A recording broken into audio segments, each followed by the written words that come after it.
Hello and welcome to Lands Unknown. My name is Will, and today we are going to continue on our journey of speculative evolution and look at the first era of gryphons.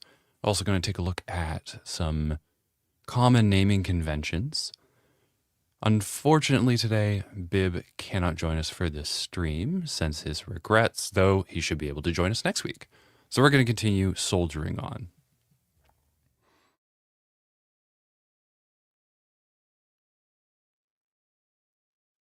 And for that, let's move some of that stuff around here.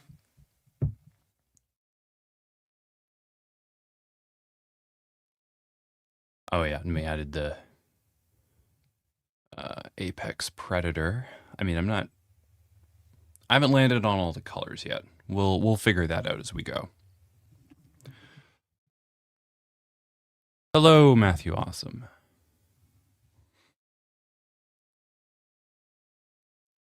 Today it's bright and sunny here, so, thank you to the Green Dragon, whose golden tails the sun. Just from last week.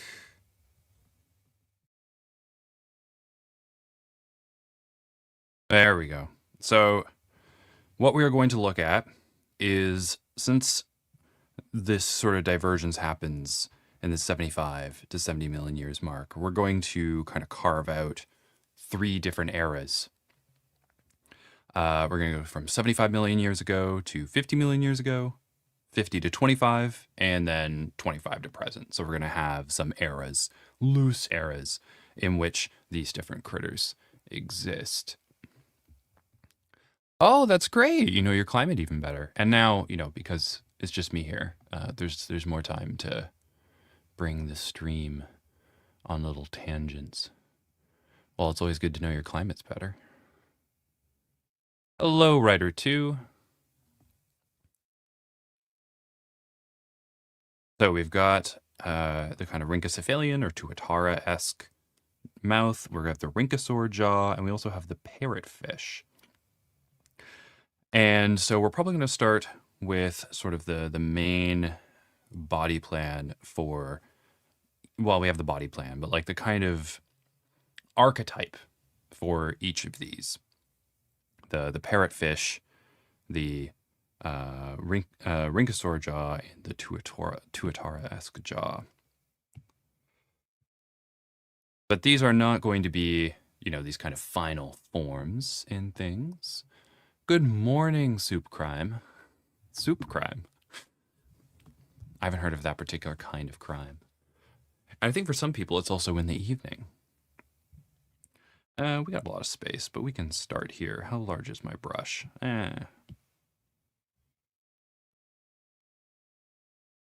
That's nice. All right, so for the sort of parrotfish jaw here,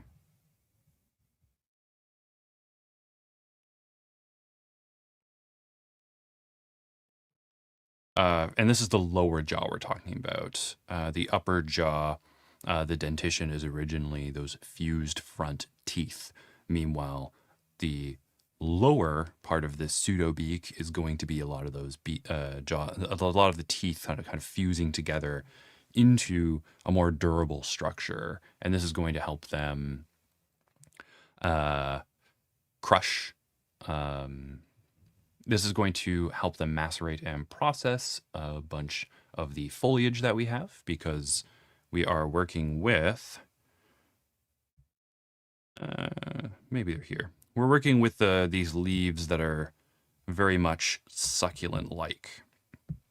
So these succulent leaves are going to be a little more difficult to process, right? If you've seen succulents, they're very fibrous. So in order to get the nutrients out of it, they're going to have to crush these up quite a bit.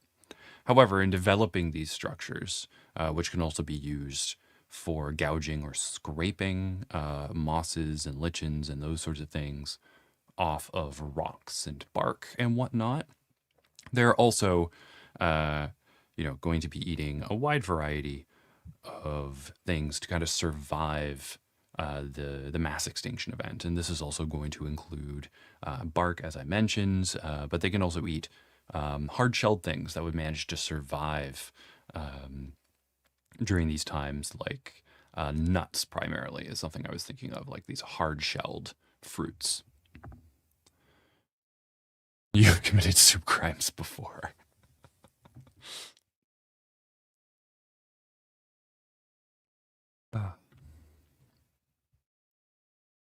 And so I think these ones are going to be closer to the ground. They're going to be a bit more robust, at least in the beginning.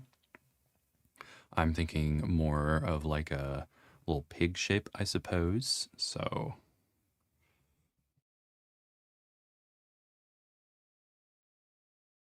maybe we'll choose another brush just to write for a sec here.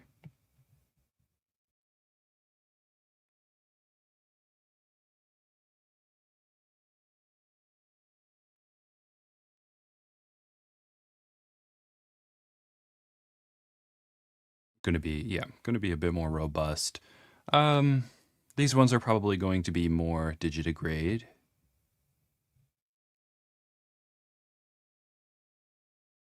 Like their ancestor, and we can turn that on. You know, the ancestral form is digitigrade. I mean, this is something that we can easily shift back and forth on, because there are a variety of animals, like bears, that have gone from being digitigrade to plantigrade. So it's not going to be too much of a problem here.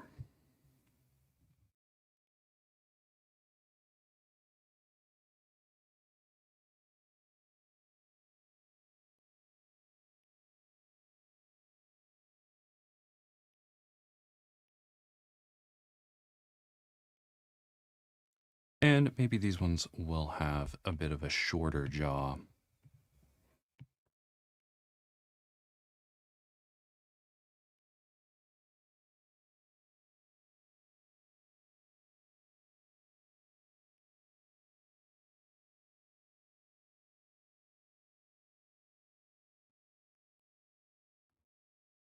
Oh, that's great.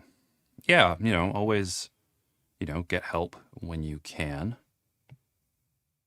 Not everyone needs to be good at everything.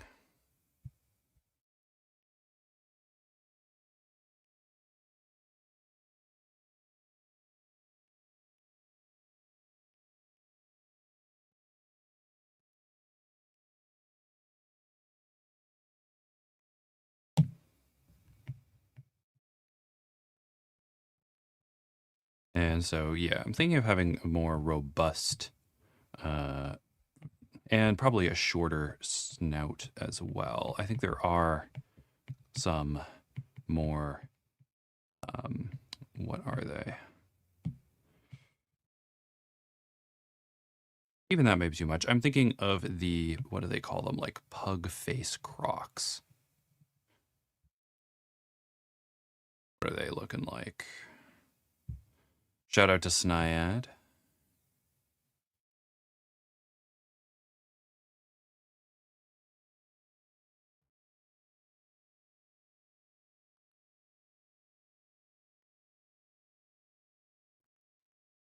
Yes, like Simosuchus. Exactly like Simosuchus. Looking at some of the paleo art for Simosuchus. So something a bit shorter. So I'm going to shorten.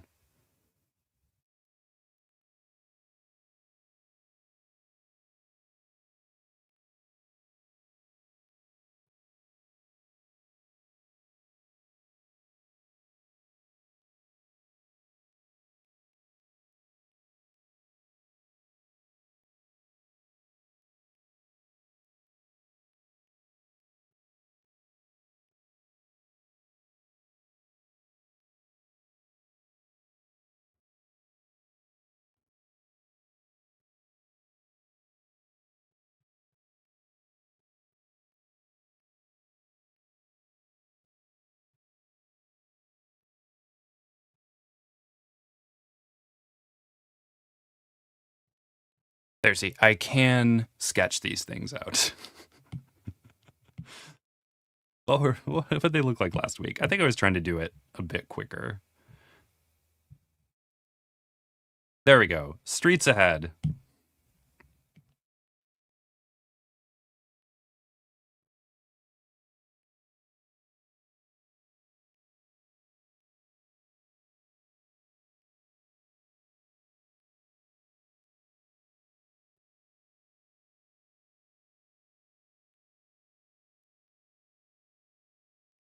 All right, and then we are going to...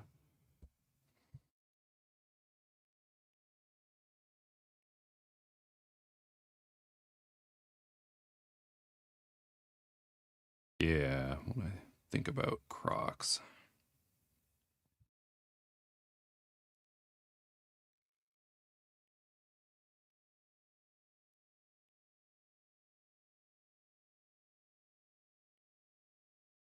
When I think about Crocs, I often think about their necks as being a very distinctive part there.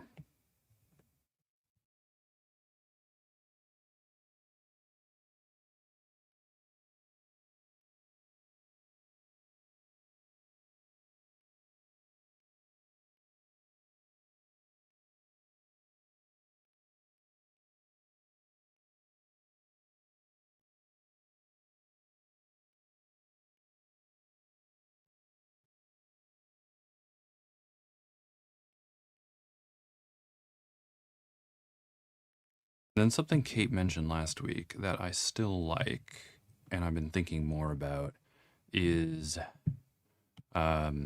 using tinctures for the color to kind of come up with some common names. And tinctures are like the colors in heraldry. So I think that could be an interesting thing. I think that could be an interesting thing to do.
Oh, you almost forgot. You made a new Spec Evo creature. It's from a solar system you're working on called the Cat system. Oh, that's cool. Did you start with a body plan for your project before jumping into it? I think that was our main advice last time when you're jumping into something new.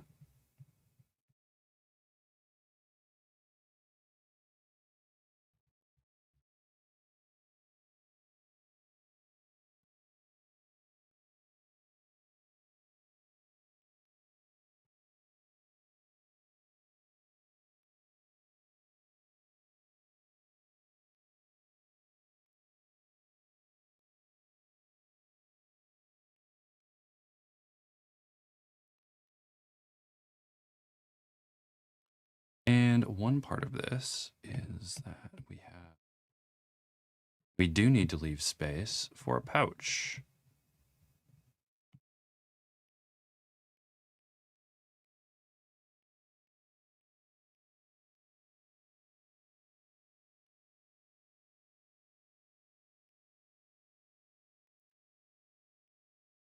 One conceit I'm unwilling to give up is the male brooding. I think that is a very fun part.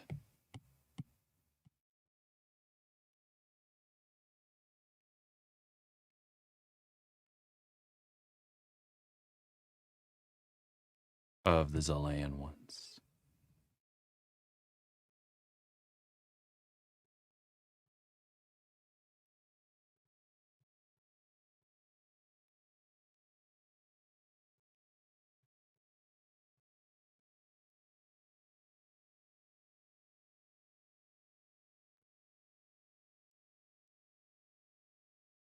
He might bite your finger clear off. I do think that would be useful. I mean, they do want that high bite force to be scraping moss and lichen, bark, as well as like cracking open nuts. This is the form that we're also going to have uh, developing to eat hard-bodied creatures. Um, so I guess things that are like more equivalent to like mollusks and stuff like that. And then we are going to jump from that to um, osteophagy, so eating bones and things. So being able to chomp clean off is ideal.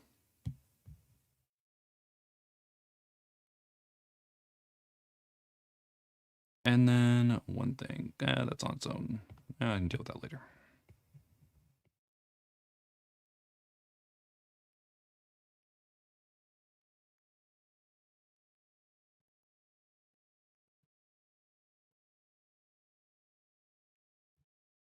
You know what? Just for symmetry here, where did I find that brush?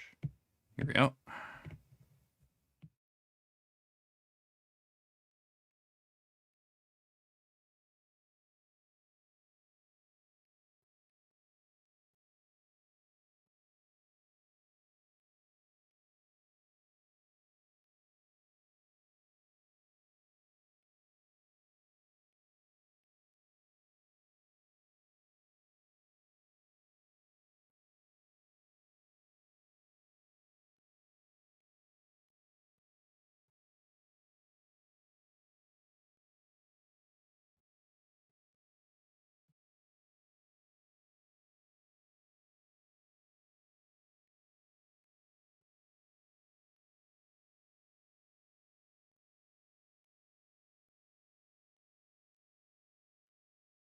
Liquefy is your friend. All right, and then these arms,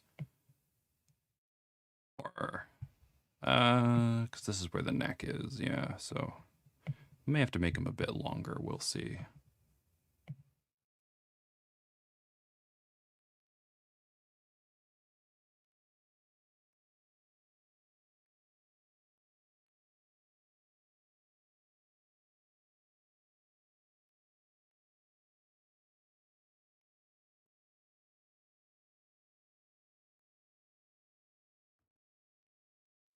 May have started off a bit wild. Well, that's okay. Um, you can start at a place. Like, I mean, we started the male brooding thing and had a distinctly. I came up with a more wild way of getting there that we were able to kind of work with. So you can start wild and massage it and work from there.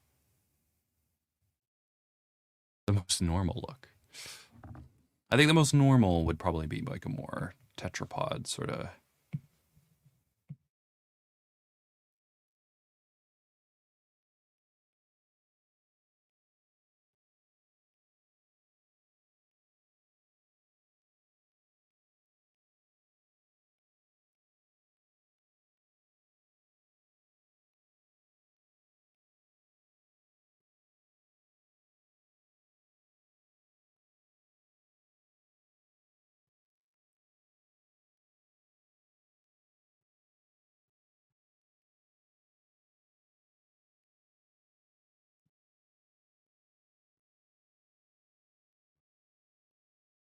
Okay, so this guy is robust, but he's also a little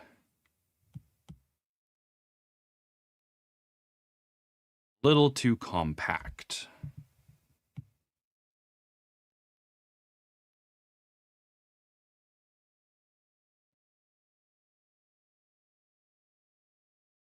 which, you know, only really noticed while I was...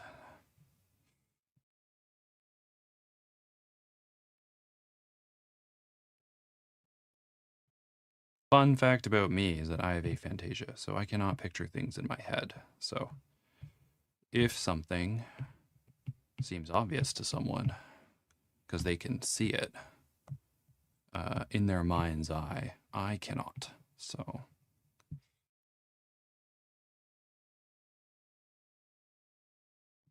I just sort of have to struggle through it.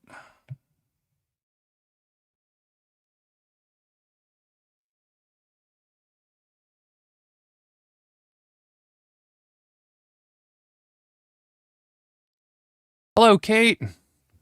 At some point today, we are going to talk about tinctures.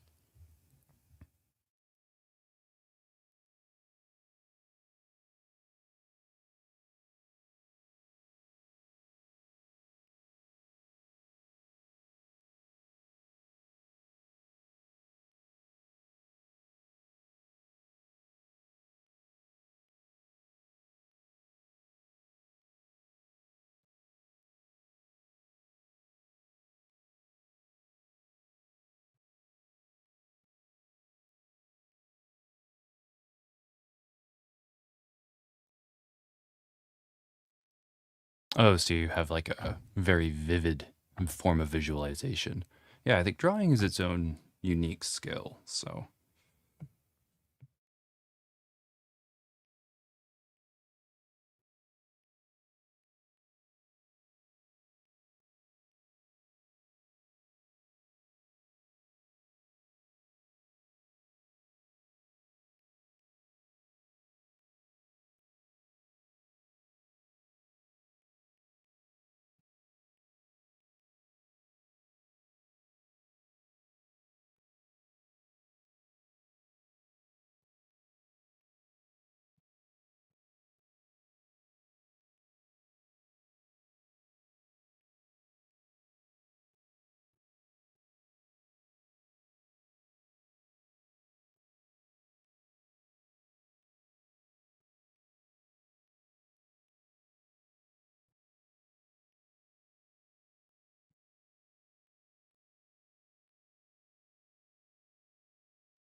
All right, so we've got a little robust guy here, and we are going to work in these scales, because that is a very important part of these fellas.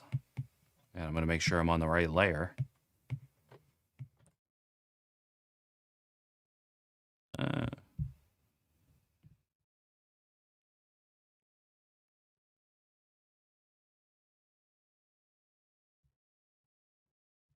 Why is it doing that? Oh, it's not using the flat brush. Right.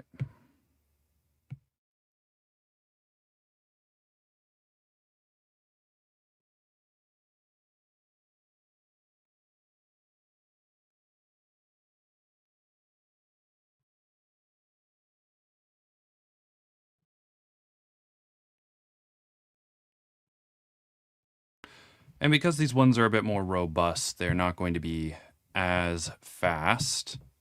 We are going to give them a bit more of that armoring.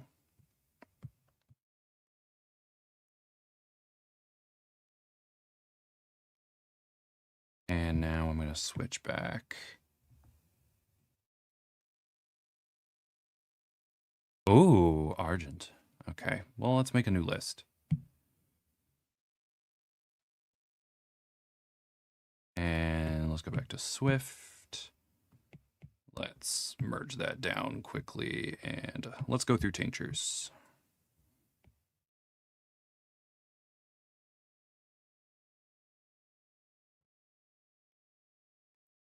Okay, so I'm going to... Yes. Let's go do that. So we have Argent.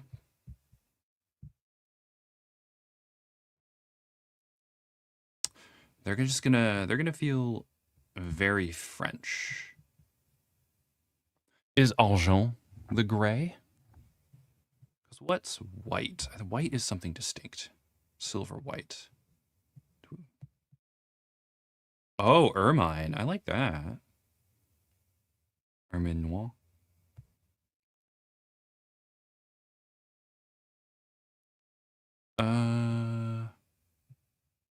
I don't know if I want to use Pepio.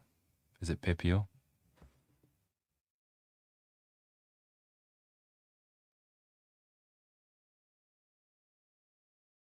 Ooh, carnation. All right, so we're gonna get the main ones down. I don't know if I can do a thing where I do half and half. Can I do that?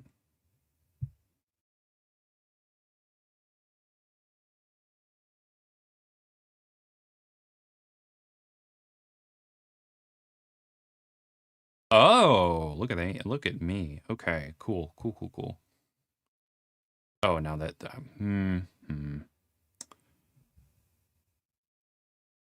Okay, let me sort this out. I want this one to be big, and I want this one to be here so I can. Yes, excellent, excellent, excellent, excellent. No, all right.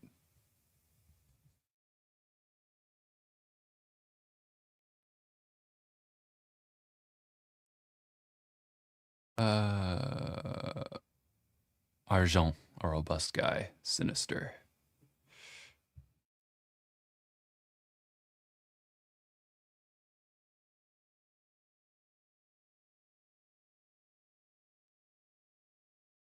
I read that as gray and not guy. Hello from London. Hey, Jake.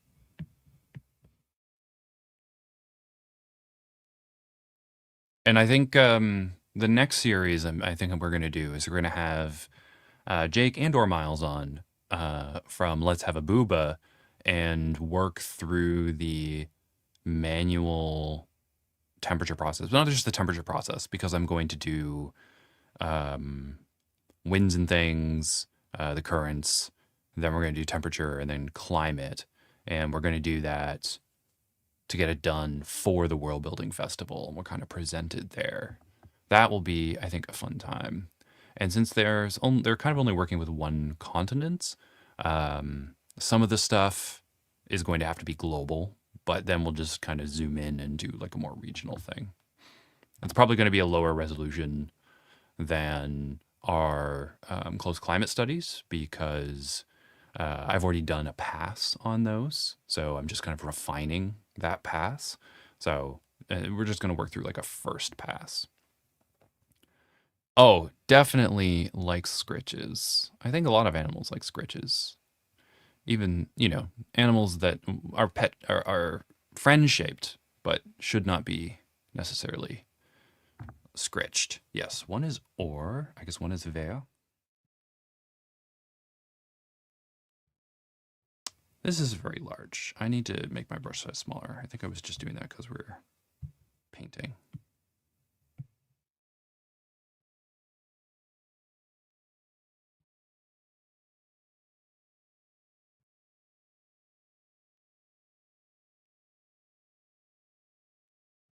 All right, as much as that's fun, can't just have a normal. I guess not on this side.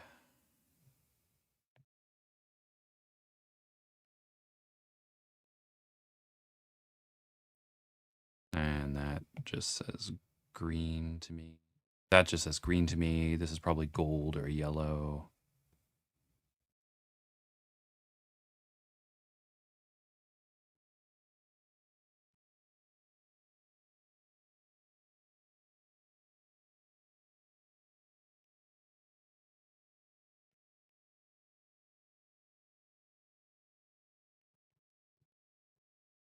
And the colors don't really have to have anything to do too much with them. I would like to incorporate the color in some way.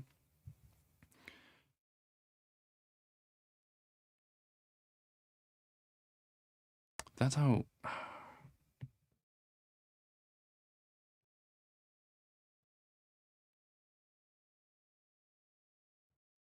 Purple, obviously.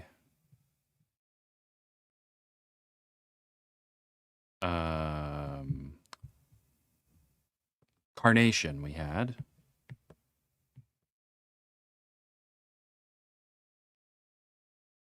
And that is a flesh color. I think blue is azure. Azure.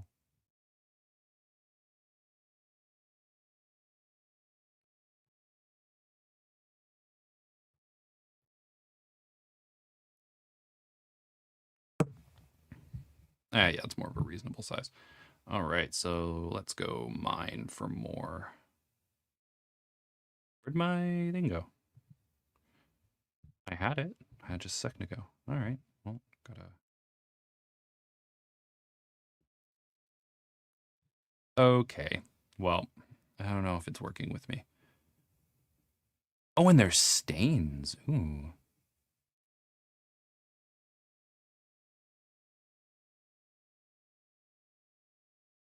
Okay, this is kind of annoying. How do we...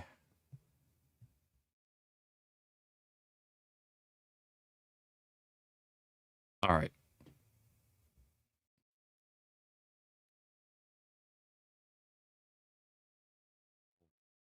Bolt. Okay. I mean...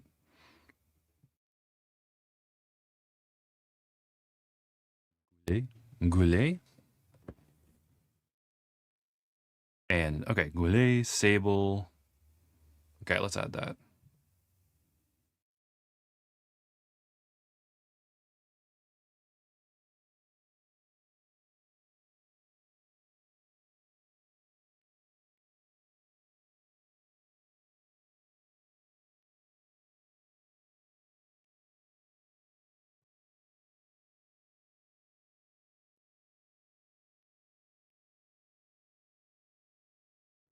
Also red, I suppose.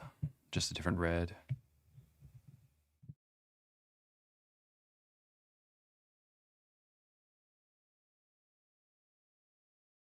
Oh, Sable's black. Schwarz. Okay. Because like a Martin or whatever, like they're not really black, but okay, sure.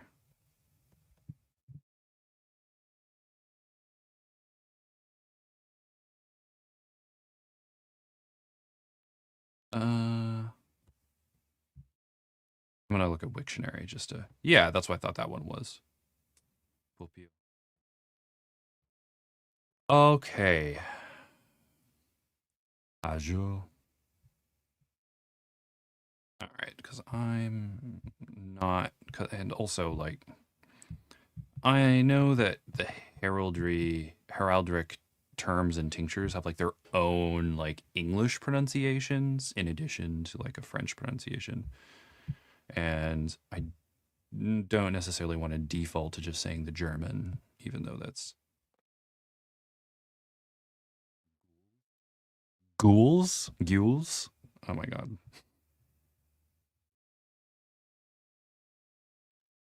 That audio did not play. Let me...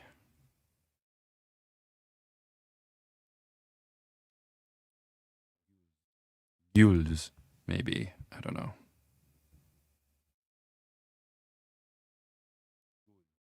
Ghoul. Okay, ghouls.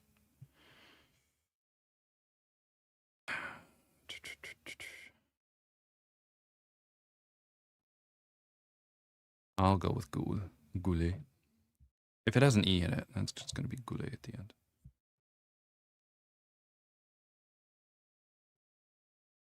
Oh, cool, cool. Okay. Sanguine.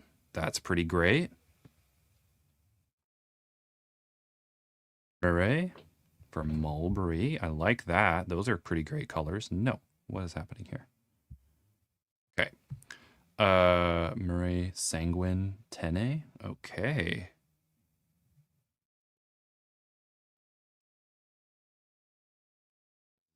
This is going to be a struggle. Yeah. I don't know. It's just going to be a mishmash.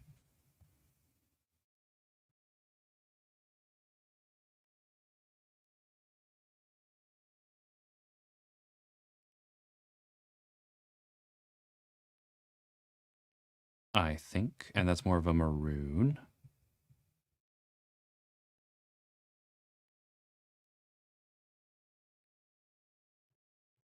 And that's brown.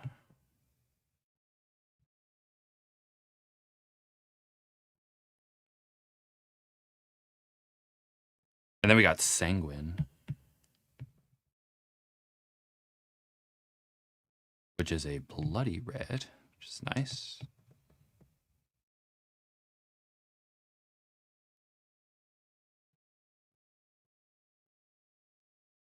I don't know. I'm feeling sanguine for those knife-faced baboons that I was kind of talking about last. We were talking about last time. Okay.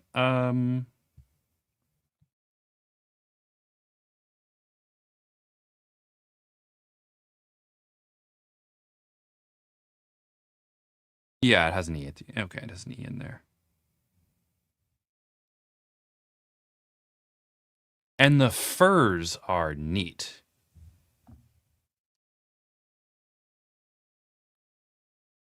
Robust guy with sinister element facing left. Okay.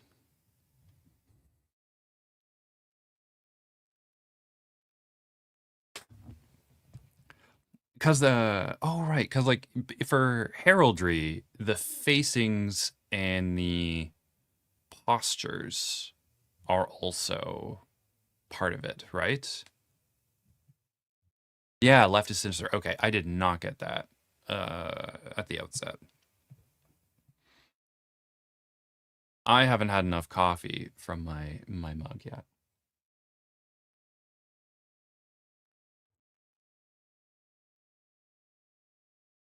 All right, some examples.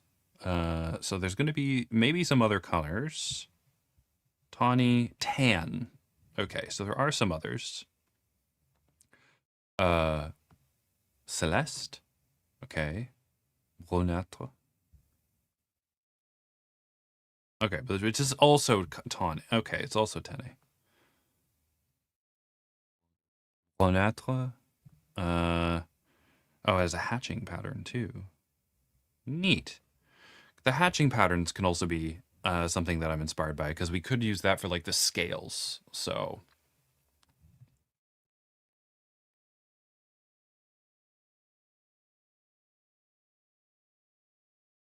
other metals, very rarely other metals, so just copper and buff.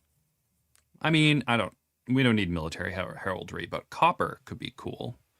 So let's add copper up here.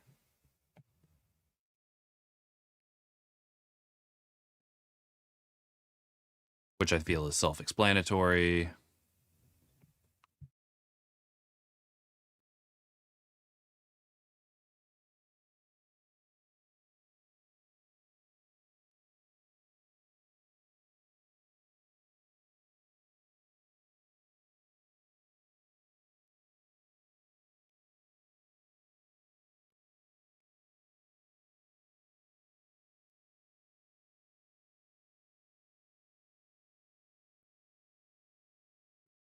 All right, and then we have ermine, erminé, erminois, bien, vert, I don't know, countervert,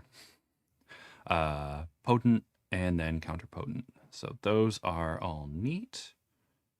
I'll bring those over in a sec. I just want to make sure that there aren't any other neat colors that we're missing. Don't need ochre. Orange could be neat. Rose could be cool. We have carnation. Ooh, ashen gray.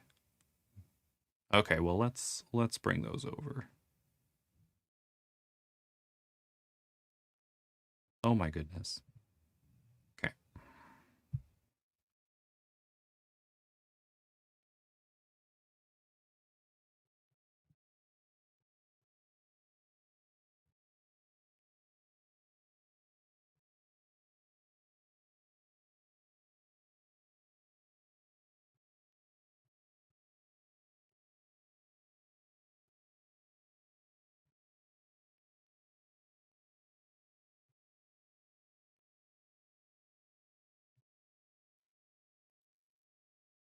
And now we want, okay, so these are going to be, there's just the colors here.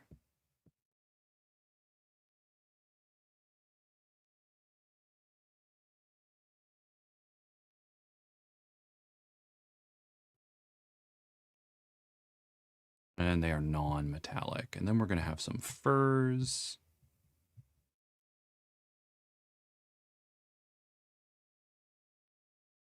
Oh, right, we wanted orange.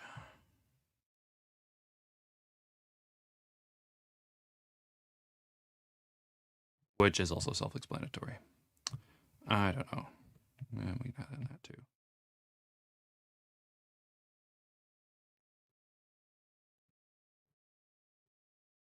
All right, so we had ermine.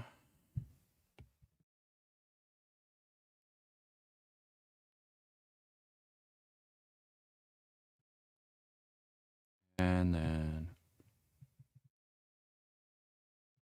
Armenois.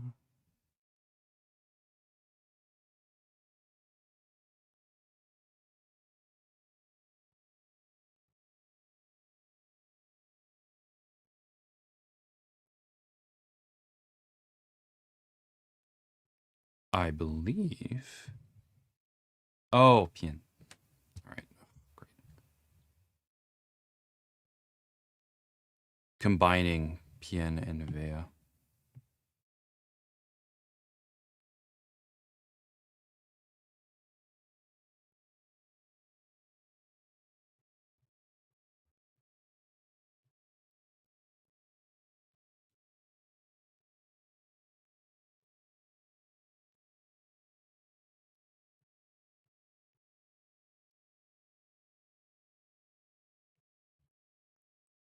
All right, and then we also have some other terms like sinister, which I think is good, and I think that's left.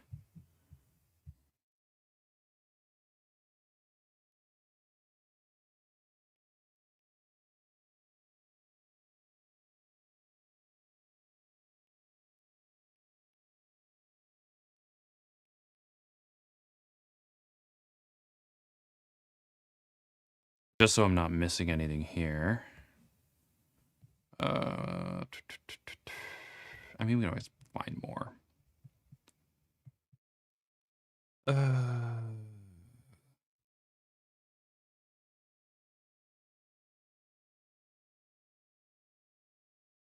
Ooh.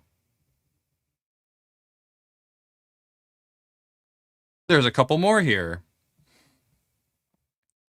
Papillon, Vite, and Kush. Kush. Okay, cool. Kush. Yeah. No, Kush. Okay, cool. Papillon. And I guess those would be other furs, right? So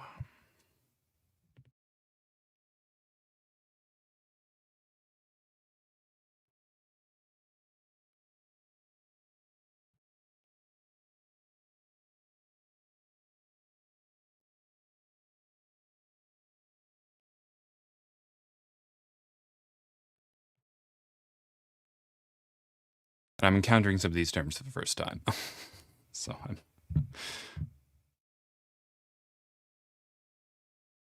all right, let's go back to heraldry here. Oh, neat.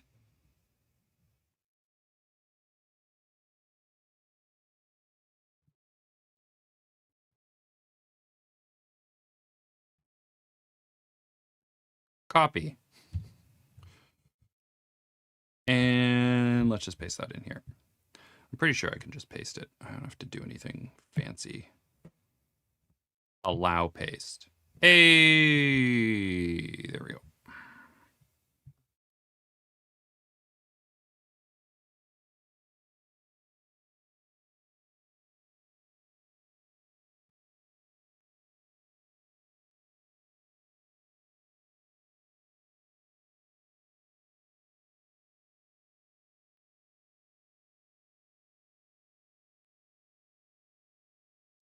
That was not the plan there.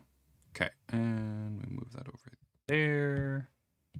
Make that visible. Oh yeah, no.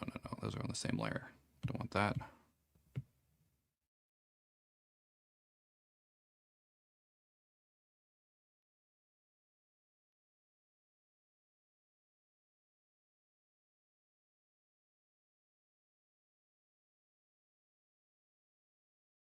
All right, let's move this stuff around. Okay.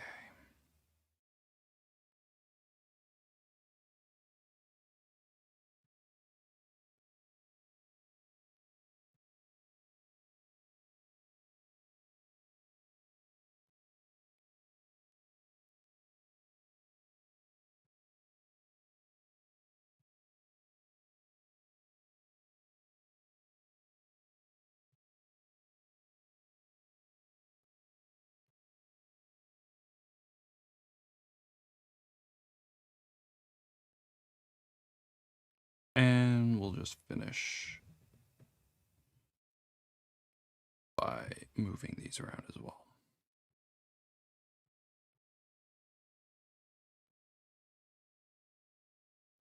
And then that way, I should be able to put the furs up there too.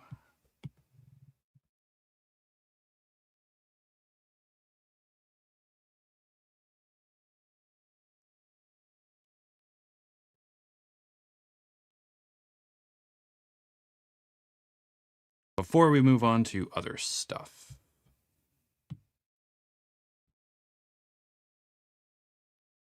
Okay, so now if we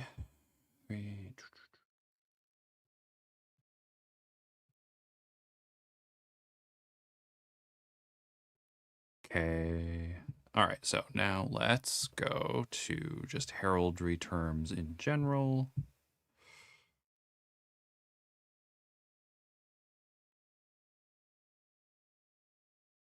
No, okay.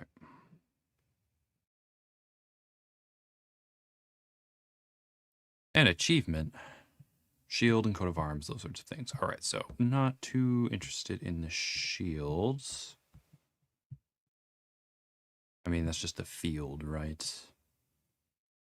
Okay. Variations. I think the charges is something that we're kind of interested in because this is where some of the griffin terms come from.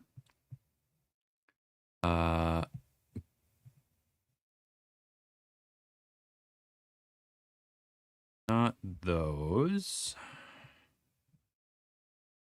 Mobile charges, animals. Yes. That's fun. Got crosses, animals.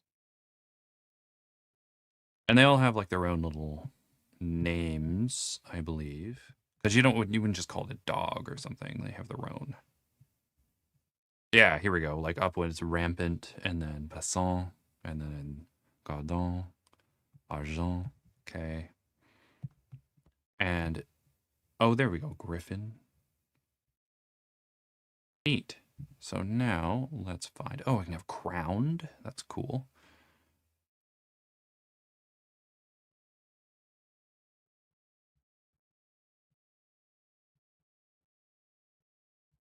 I don't know how much we're gonna. Dexter. Okay, cool.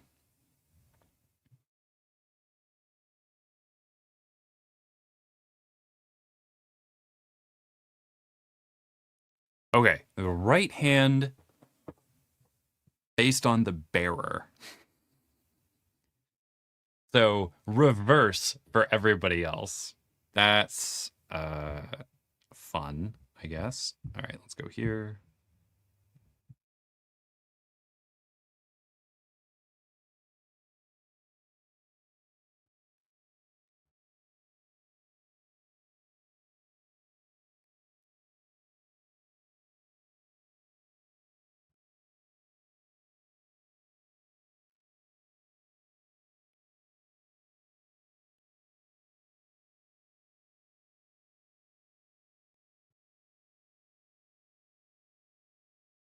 Oh my gosh, I cannot for the life of me.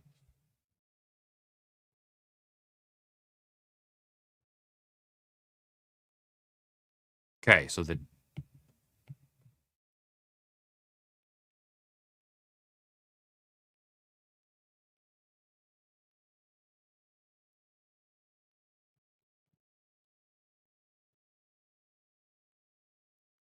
it could be interesting. I don't know, referring to the carnivorous group as sinister and the herbivorous group as dexter could be interesting.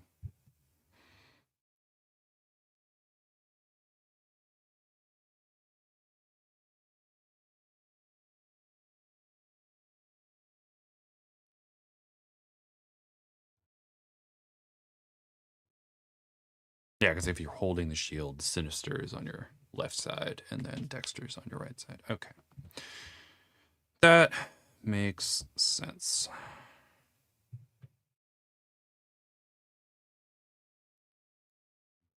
Not to be confused with sinistral and dextral. Okay.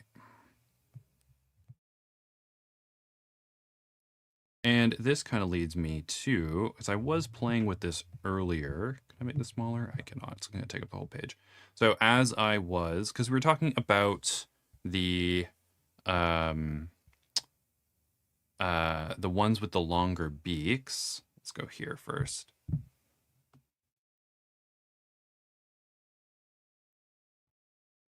Here we go. So we're talking about the ones that are the ones with the Rhynchosaur-esque jaws, becoming having longer beaks. I mean, they're probably not going to look like this as woodpecker-esque, but those pseudo beaks are going to be used for insectivory, and they are going to become ovivorous, and then they're going to start eating dragons, and they're going to grow longer limbs. So a lot of these ones earlier on are going to have shorter limbs, so they're closer to the to whatever they're climbing. So more, I don't know, something like a squirrel or a lizard, something like that. Meanwhile, the ones that become ovivorous and carnivorous towards dragons are going to have longer limbs, because that's the other strategy.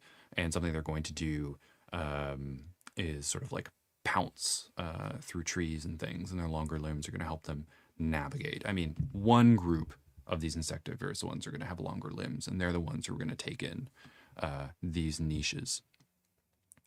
So those carnivores are then going to come down, and I was sort of gaming that out, and we've got this one here. Let's flip it. Yeah, that's better, I guess. So this one here is the longer limbed one that's kind of crawling through the trees looking for some dragons to eat. And this is a early sketch of some of these knife-faced baboons, which I called sanguine gryphons because they're going to make things very bloody. And I do think that's fitting. We've got the pouch that we can see on here, the brood pouch. They have longer limbs, but they look kind of awkward. But these longer limbs help them move quicker because they're going to be somewhat cursorial. I was thinking about their hands, and what we can see here is because these. Oh, okay. Because the. Oh no, it just shoots me to the top. Because the ones that are climbing, they are going to have essentially two thumbs to kind of help them hold on. We can see in here, so they've got 3 fingers. They're 3 sort of middle digits on one side, and then their 2 other digits essentially curl around like thumbs to help them hold on both to prey as well as the tree, at least for the forelimbs. And this carries forward with these ones, where they are going to be walking. I suppose they could walk plantigrade when they're being chill, but when they can run on their knuckles, and they can pull up their two thumbs there behind them. We can see in order to kind of keep their posture. And what's important, part of why it is important for them to continue having fingers and thumbs is so that they can eat, so they can actually pick up their food and put it in their mouths, because their tusks kind of get in the way of eating to a degree, I suppose. We may have to change the tusk design. I think it coming out like that is pretty radical. That's why I was looking at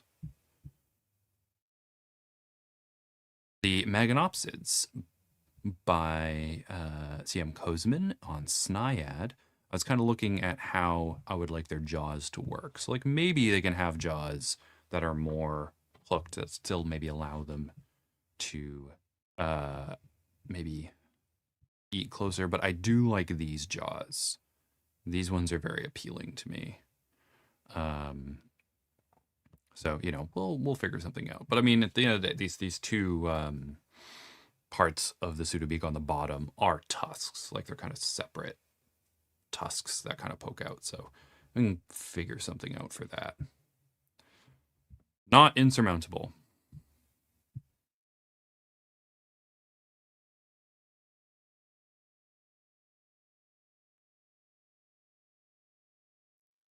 I mean, Sinister is facing left, so I don't know how.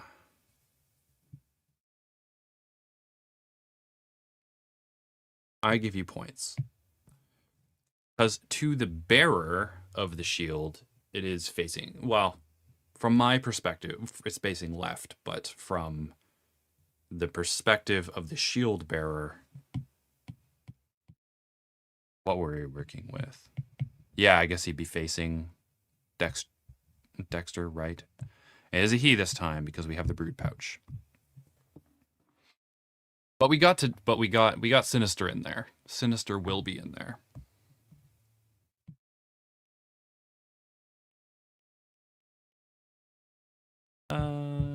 Don't want. For the erasing right now, I think a flat brush would be a little better.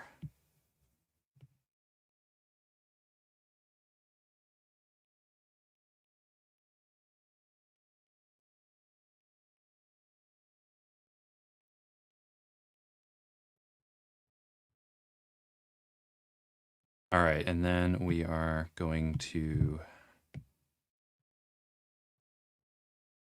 But this one is fun to sketch with, so we'll.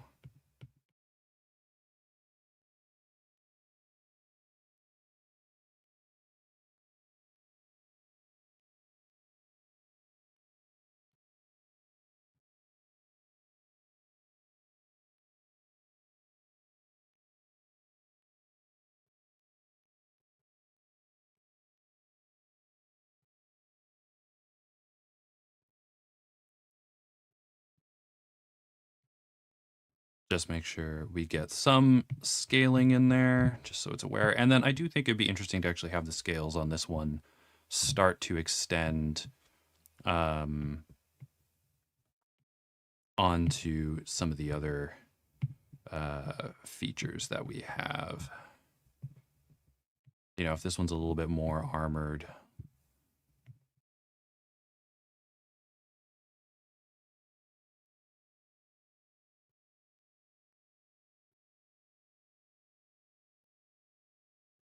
Yeah, I don't know what I was thinking with this one.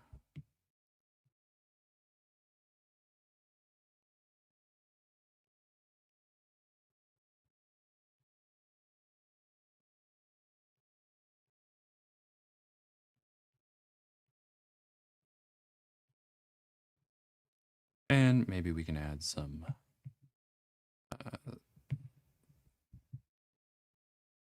scales on here as well.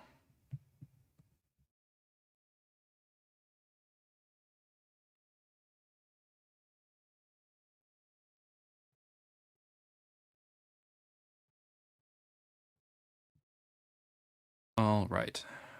And these are going to be the herbivorous ones. I don't really have a color in mind. I mean, the scales on this one aren't particularly great at this moment, but, you know, we'll figure it out. I don't really have some colors in mind for this one. Um,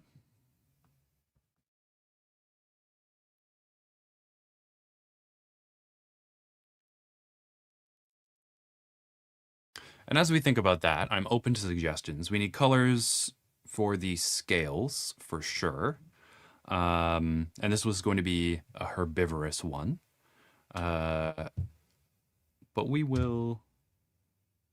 I'll hold on that. If there's any suggestions, please put them in the chat. So we've got our parrotfish-esque one. And the next one that I'm kind of confident about is going to be the rhynchosaur. So the rhynchosaur is going to be, the rhynchosaur jawed one is going to be smaller. So these ones are going to be eating seeds, they're going to be eating fresh shoots and leaves. So they're not going to have as robust jaws and not as short a snout as the parrotfish one. It is going to also be eating like roots and tubers. I'm thinking this one is going to actually be plantigrade, so it's going to be walking on its hands. They're going to be digging a little bit, maybe shorter limbs. This is the one that's going to be more like a rodent, definitely.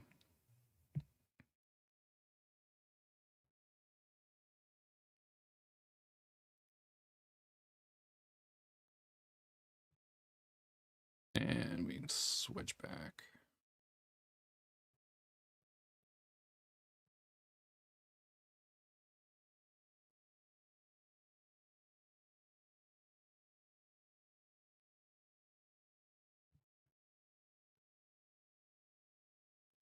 I'll write that in later with a different brush. How big was this brush? Nah, too big.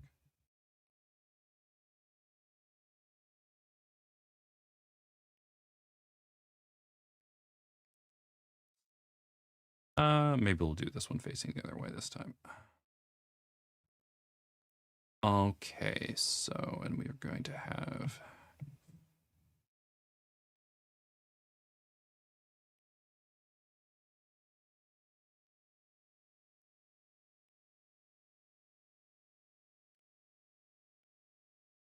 and maybe more ratish.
All this will be for naught in a sec.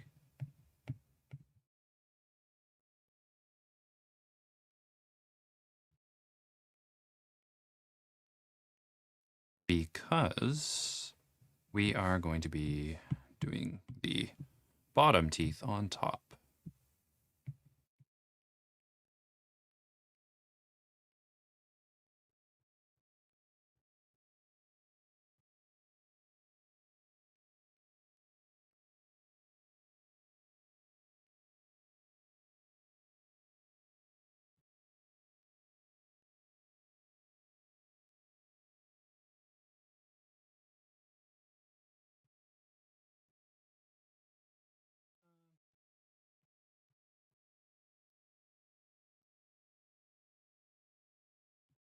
How do we want to do that?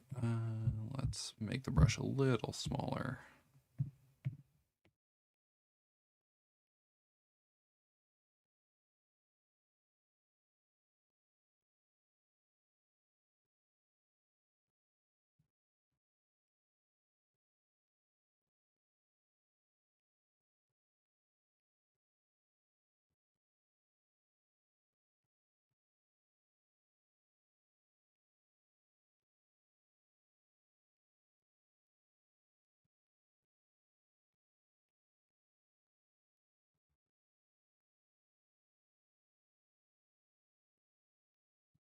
There we go. He looks pretty good.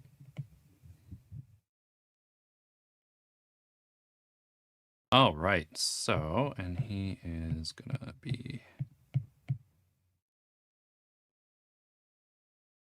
change that eraser here.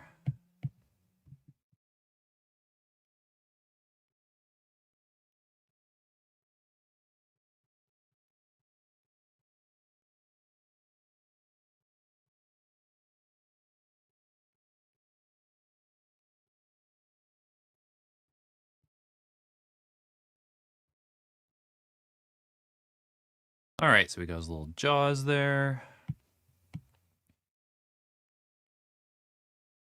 Merge that down. Let's be.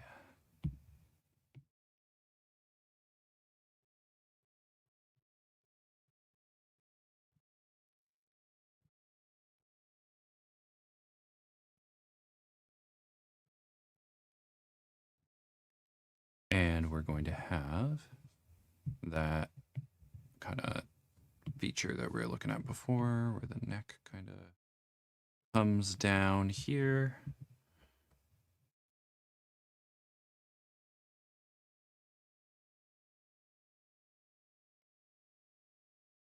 And big idea, just concepting it out a little bit.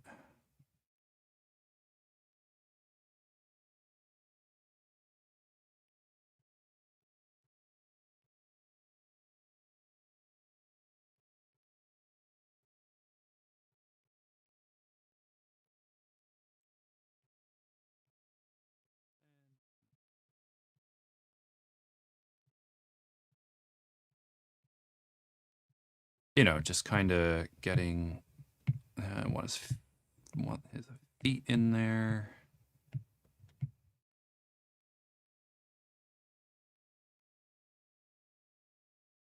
Okay, then we can have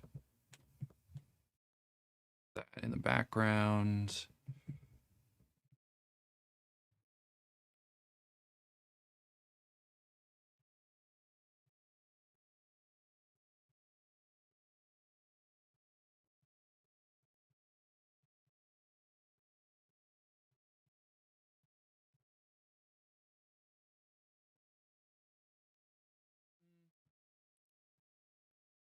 Let's make that a little smaller.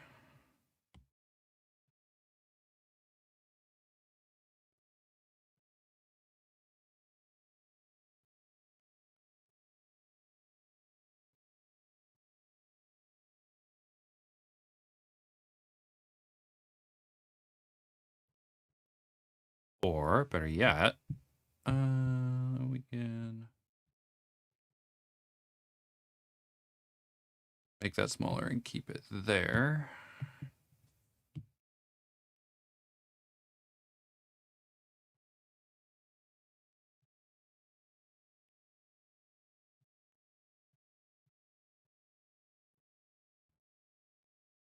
Whoops. It is not break time yet. Well, actually, it should be break time in a sec.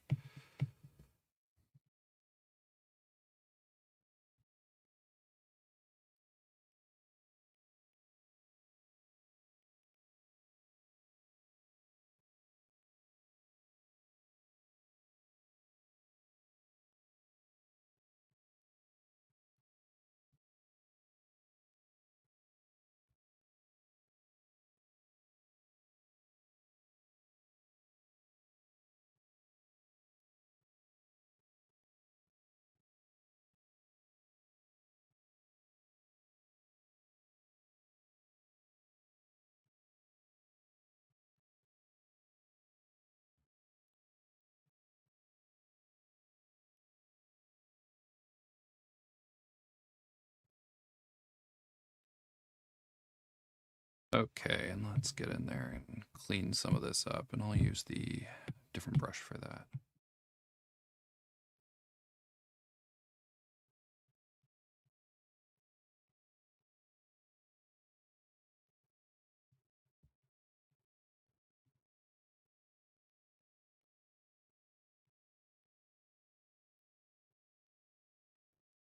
All right, she's looking pretty good.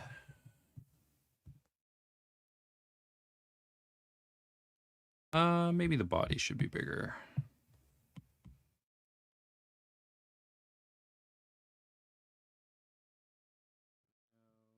No, I think I got the body fine the first time around.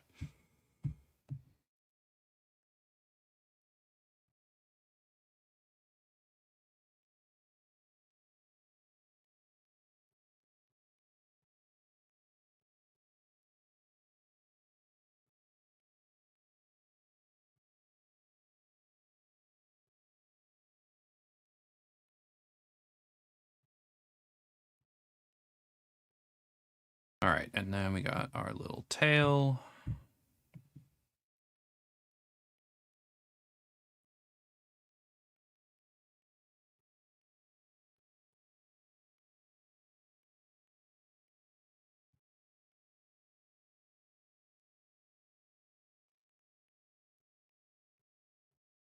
Now this one is sinister. There we go, Kate.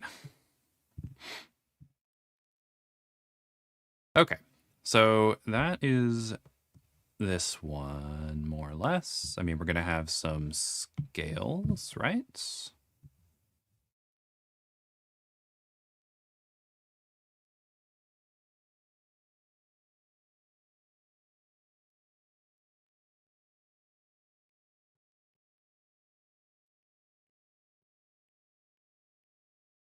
That's like kind of the charm of these ones. So they have all their little scales.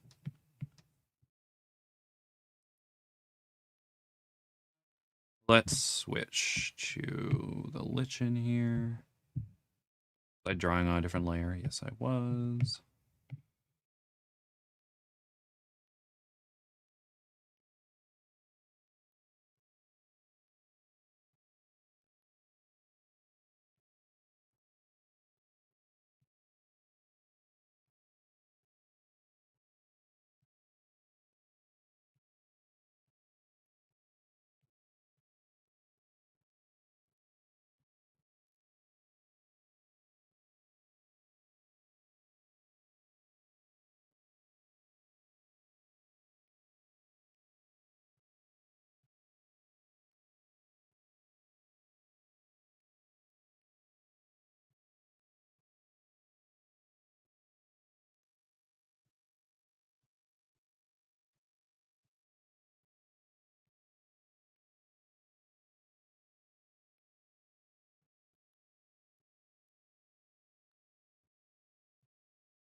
Okay, so now that we've got this one down, we can make her a bit more fuzzy.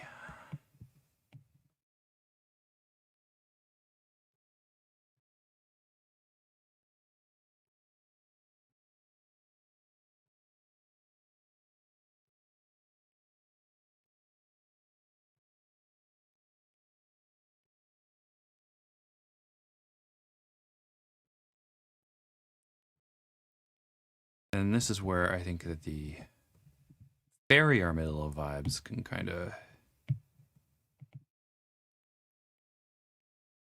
come in here.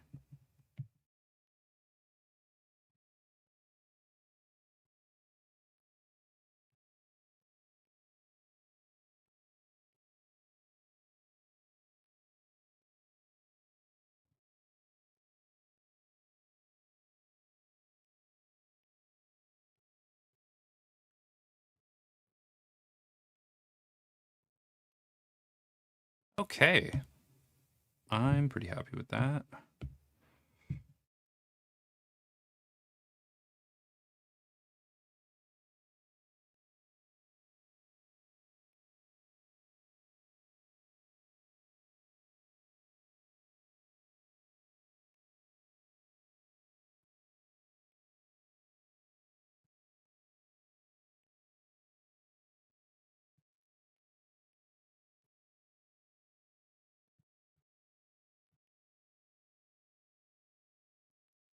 All right, and something that we can do now is going to a new layer. We can grab that one.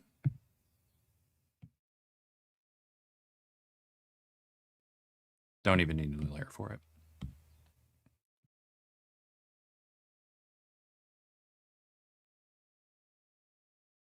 Yeah, the head may be a little too big, but that's okay.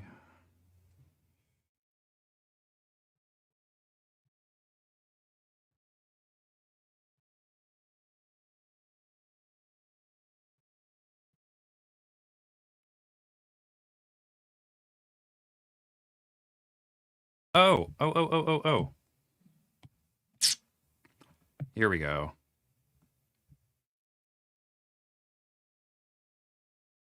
Let's bring this up here.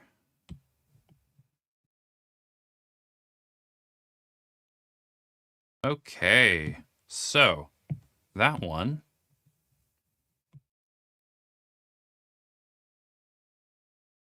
Let's say a bit bigger, bit more robust than the sort of ancestral form. And then this one.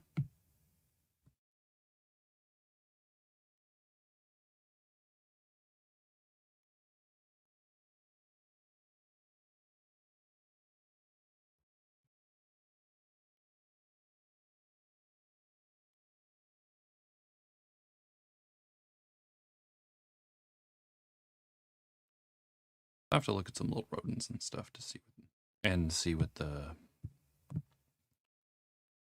size difference is between them. Oops.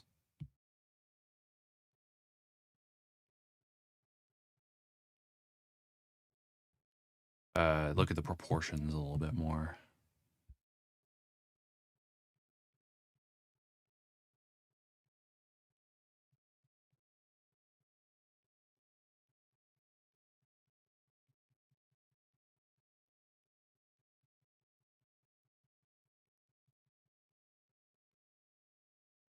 Yeah, it's more of a rendered look.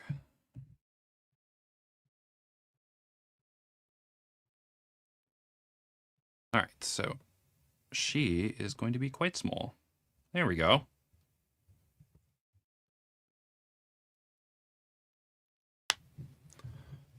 Fantastic. For a school project, you made a map, and now you're working on climate for it. Oh, what was the project you were working on? And if you don't mind sharing, the, what level of education you're working through, like secondary or post-secondary or something like that.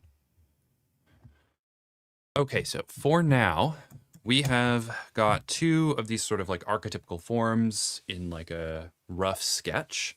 And we need to come up with the we need to come up with the with some of the names for them. However we want to outline that. I mean, we do have like the fur here is kind of ermine. We've got I guess ore and sable scales. So maybe we can combine them, like ore and sable, ore and sable griffin, if we want to combine like different colors, but they do need to be typified by group, right? So maybe we can do some of the coloring later, but I do want to get that final sort of archetypal one in. And this is before they start to diversify. So for the next one, I'm thinking it may be maybe a similar size to this, or maybe a little larger, because these ones will still be around during this period of time. We'll still have the griffins without a bottom fused jaw for a bit. But I think maybe these ones will be a bit more gracile. Maybe we'll make them a bit more Leith. I'm thinking about like Galahadasuchus, which is a crocodilomorph that is like very slender, kind of. I think people have referred to like as a greyhound is kind of the comparison.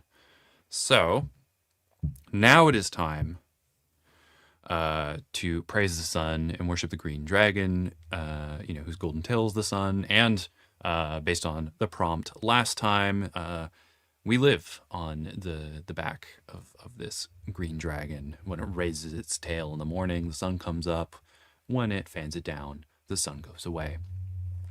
I am going to step away for a sec and grab my coffee, and I'll be back in about, I don't know, 5 minutes or so. I will see you then.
And welcome back. Well, all right. I hope everyone venerated the sun to the best of their ability. Oh no, Kate. You are forsaken by the dragons. I recommend finding your local dragon lair and making the appropriate sacrifice. It must be done. I mean, they like shiny things. Um, maybe you have a longhorned Yale that your family can offer up to feed the next generation of green dragons. You know, just spitballing.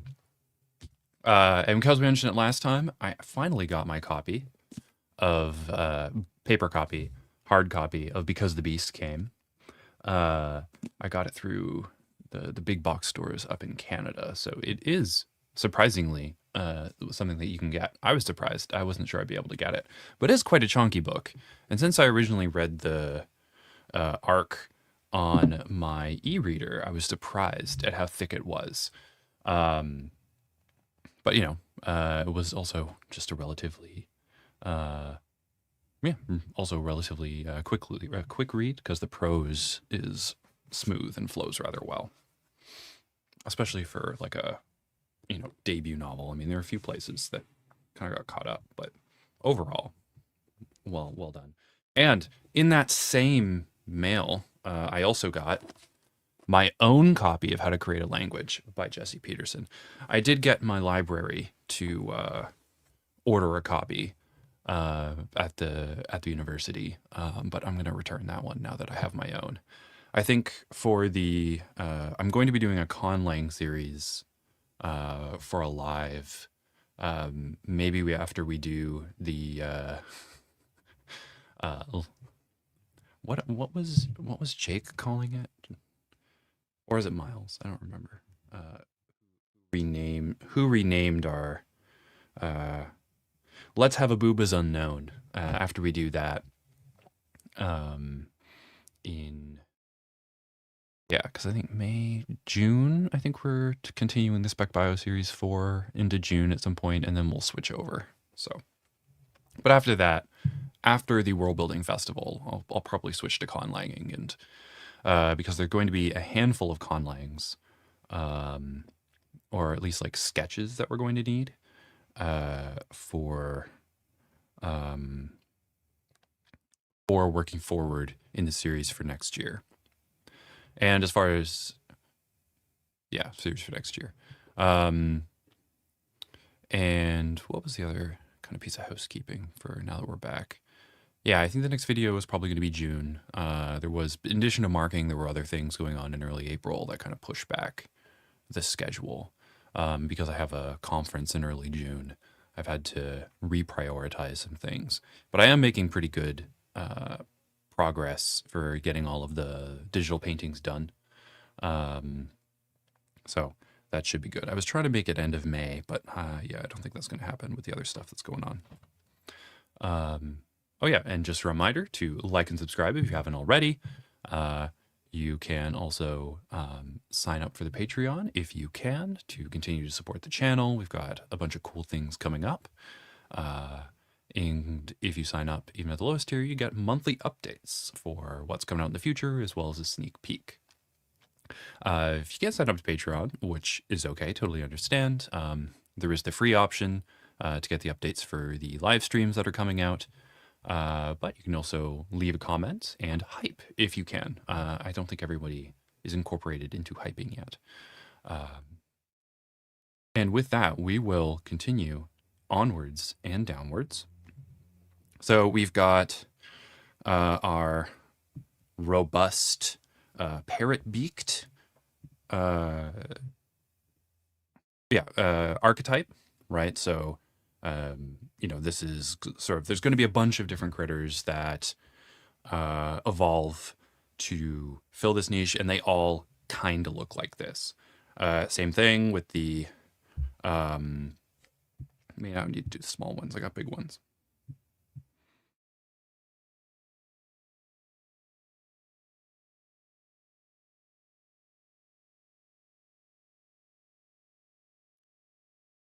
And then, for the sort of Rhynchosaur-esque ones, Rhynchosaur beaked ones, they are going to be, uh, you know, they are going to be smaller in general, but they are also going to be, yeah, they're going to be smaller in general. Oh, and what was the other thing that I was going to include here that we need to remember?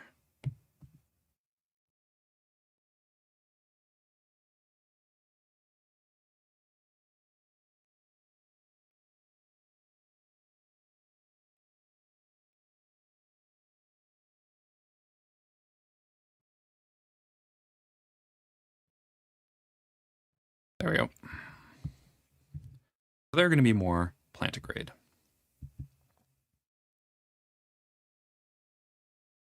And this leaves us with the final group that we're going to work on in the last half an hour, just kind of getting us into this, early period that we're going to have. That's for the 75 to 50 million year mark before the kind of present era. And what would it have looked like back then? Just at like a geographic scale. Where are these? Here we go. Let's go to the deep history. That was probably a mistake. All right, so 50 million years ago. And so what's kind of changing here? All right, so in this process, we have the building up of the Metrades. So the Metrades would have been building up. This would have been overall a warmer climate for the region. It is going to be cooling significantly in that final, 25 million to 25 million to present era, because we're going to have that collision with Polomia up there, and that is going to cause more glaciation, especially as Protopicera continues to drift further north. So when we're thinking about these critters, I mean, they're going, especially the ones further north, it is going to be cooler in the winter, but, it's still pretty temperate and tropical at this point. So it is really in the last section that we're going to see a lot more of those heavier coats start to come out. Though the fibers that they have right now aren't necessarily going to be primarily for insulation, except for those that live up in this area, like in there. Yeah, we do have more aridity and stuff forming in there. That should be fun. And the monsoon would not have been as pronounced yet.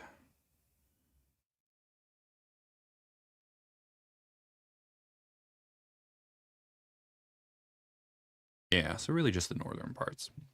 And we do have, the continents are a bit larger because of the sea level going down just due to the increase in ice sheets, the ice on land.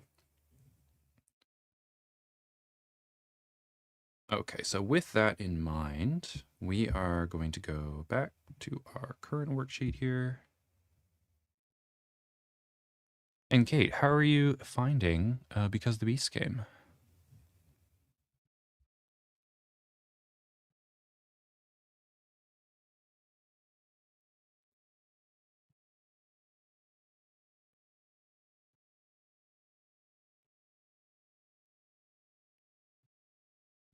Huh? Oh, okay, I see. All right, so in this one is where we have that kind of rhynchocephalian tuatara-esque jaw, And this one is also going to be, yeah, it's going to be a little, like I mentioned before, like Galahadasuchus, right? So let's get in there. Want to be a bit thicker than that. Great.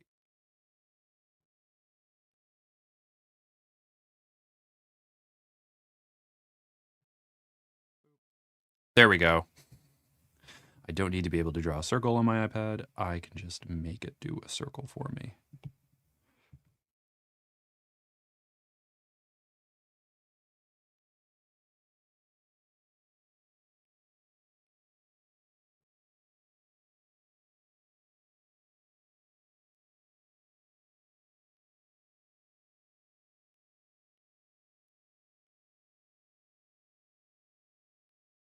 So these ones are going to also have that kind of longer snout. And they're also going to have that kind of beak that comes down.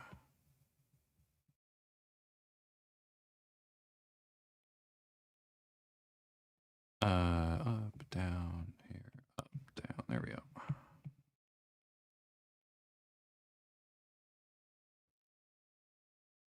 I may change that angle in a sec, because then we're going to have that come out here. That works pretty well. All right, and these ones are going to have that so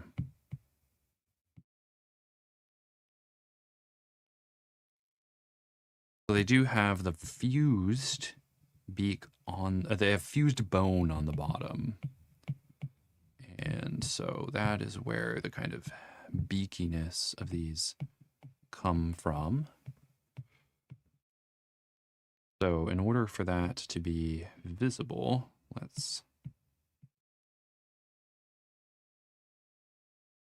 get in there.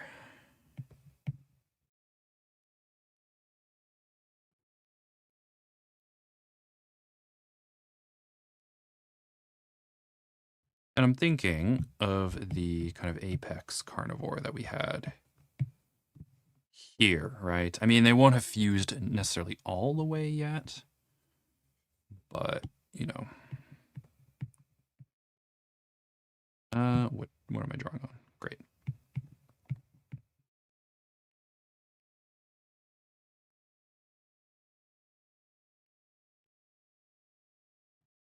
Yeah, I think that looks a bit better.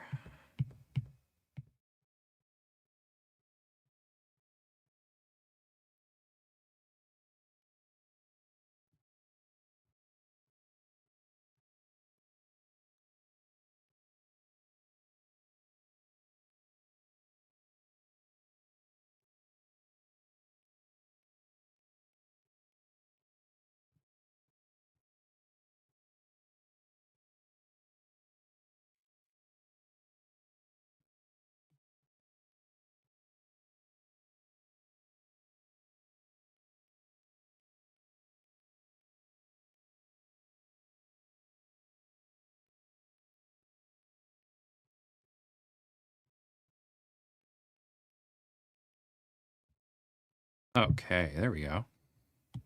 Looking proper ferocious there. This one's going to be a bit more Leaf. Let's look at the Galahadasuchus just so I can have...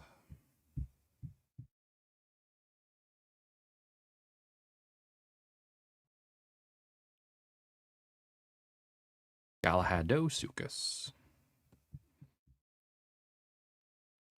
Okay, so it's got a bit of a longer neck and a slimmer torso there. Oh, very small.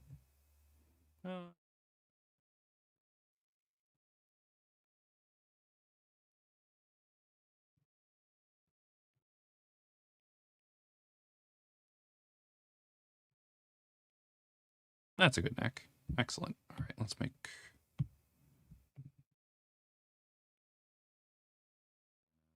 And that'll be where the shoulders are. No, just kind of at the bottom of the neck before we get into the curve of the body.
Oh, great. You're about halfway through. It's hard for me to be objective because most of my rib is in the hospital rooms and waiting rooms. Oh, well, I hope you and, your loved ones are doing all right.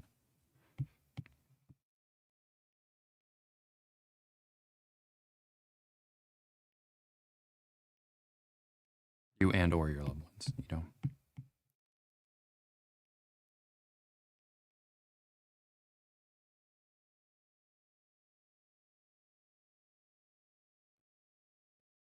All right, so now we can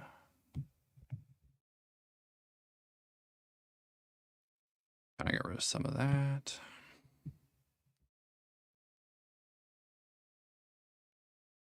The hip is around there. And these ones can be digit grade as well.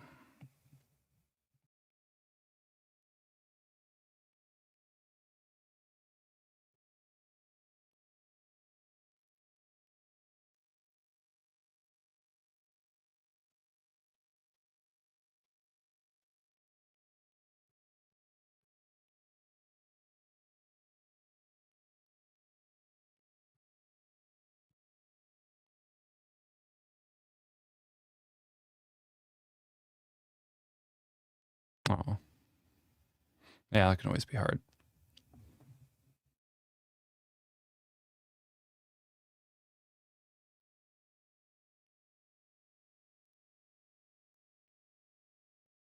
When you're done, I'd like to know what you think.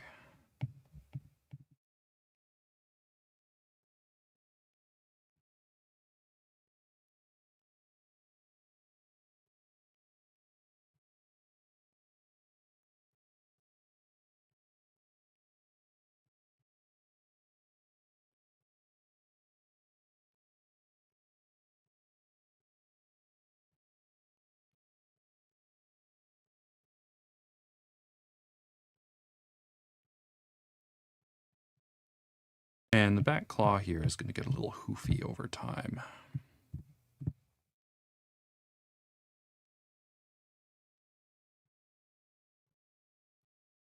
All right, so we got one. That may be a little too long there.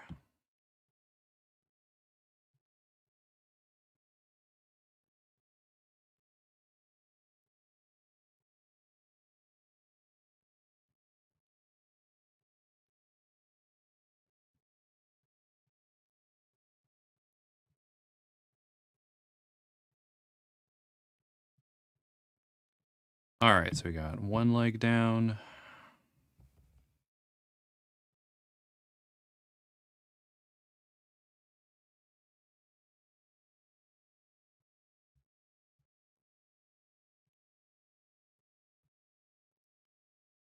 And then when here meets here, we're going to have the other front leg. And these are the ones that are also probably going to develop some, these ones are going to develop some form of bipedalism, right? This is also,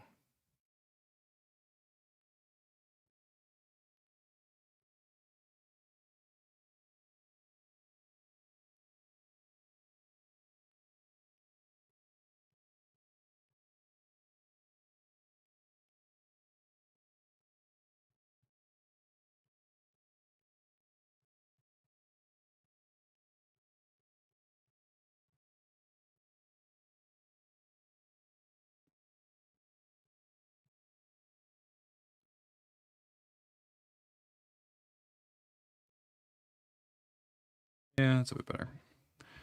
And then,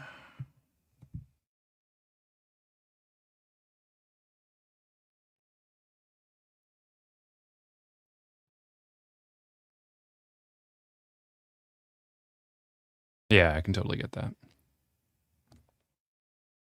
Oh, wait, there are some people who are not appearing in my comments. Wait a second. That's weird. On the screen. That's odd. That's odd. Maybe I need to.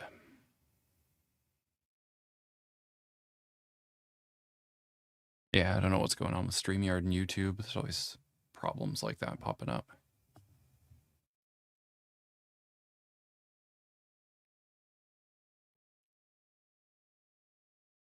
Yeah, I often just have streams going on in the back when I'm, doing some administrative stuff or what have you.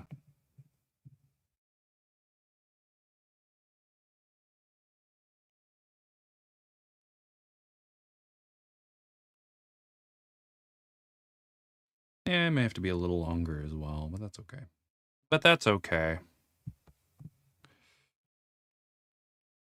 Easily fixable.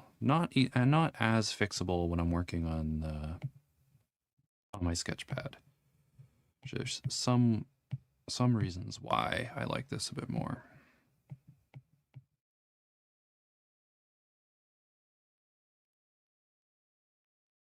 But the way that you work on a sketchpad produces, I think, some different results because you have different considerations that you're taking in. At least I feel that way.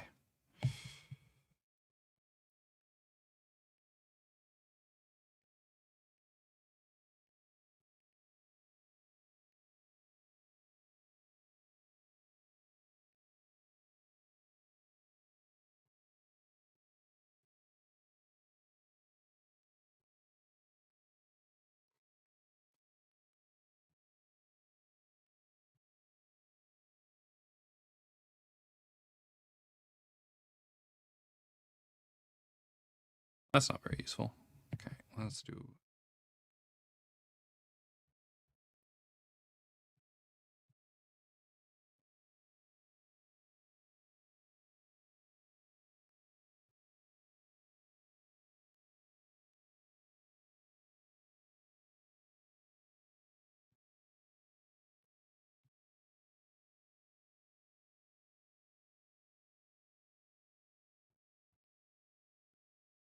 And the tail may be too long, but that's...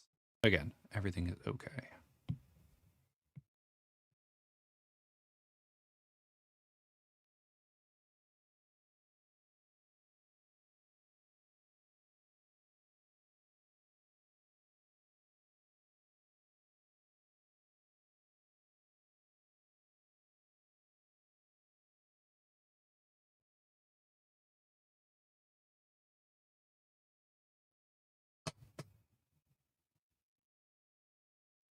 Hello, not Dane Hart.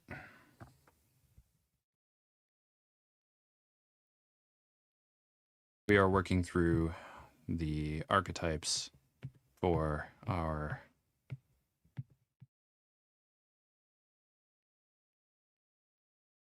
I don't know. We can make this one what is it? What did I say? Cow? Yeah.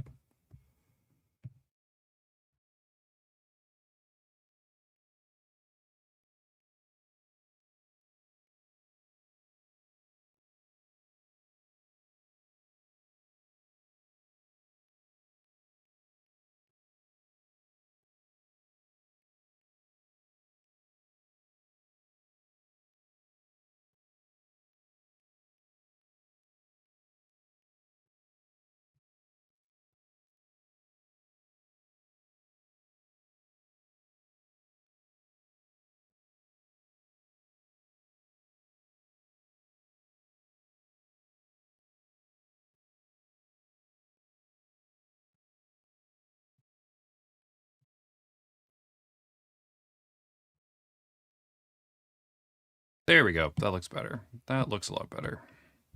And then we just got to throw in the back limbs, put on some scales, and we'll be good to go.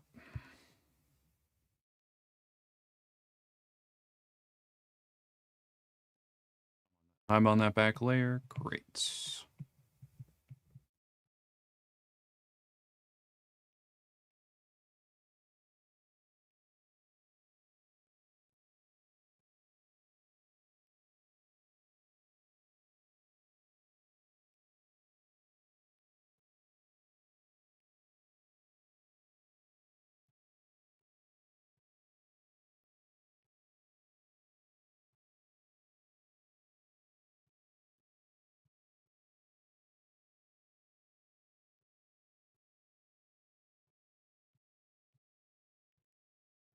These ones are more Leith, and they're going to be a bit taller. They've got these longer necks, which is also going to help them reach some of the foliage that's higher up in the shrubs, as well as the trees, the metamorphora trees that are kind of making their way around.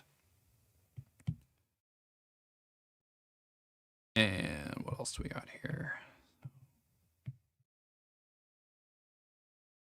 Okay, and we're gonna have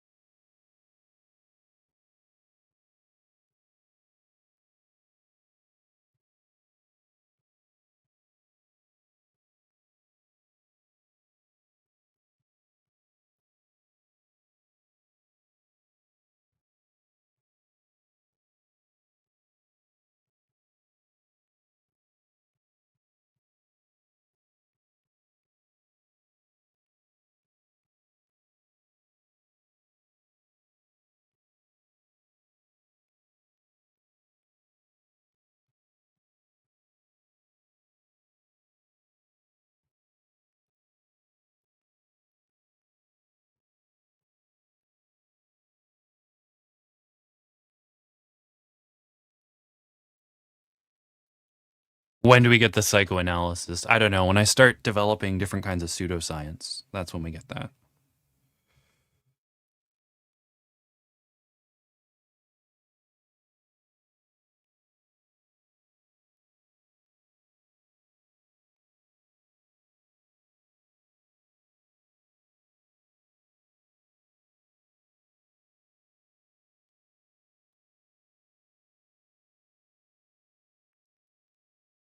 I don't know if I just when I start developing the pseudosciences in this world, I'd like them to be a bit more interesting.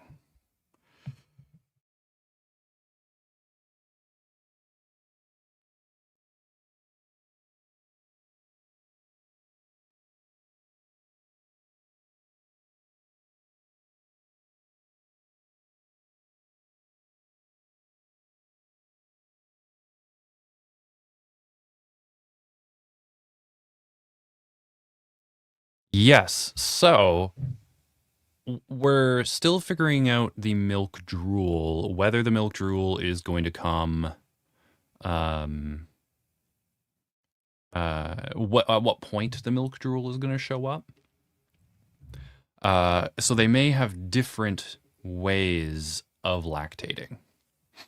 This is something that we're gonna this is something that we're going to figure out, because it's also going to determine which groups are, more which ones are going to like provide milk from domestication. So that'll determine some of the pathways for the goals that we had about that.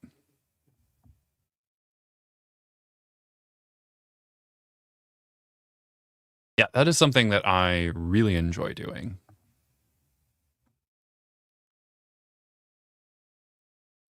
Since I spend so much of my time doing, um, like tracing the history of ideas, uh, specifically like ideas around geography and stuff like that, and how people engage in land management. Thinking about how people sort of imagine their world is definitely like something really interesting I don't see too much of.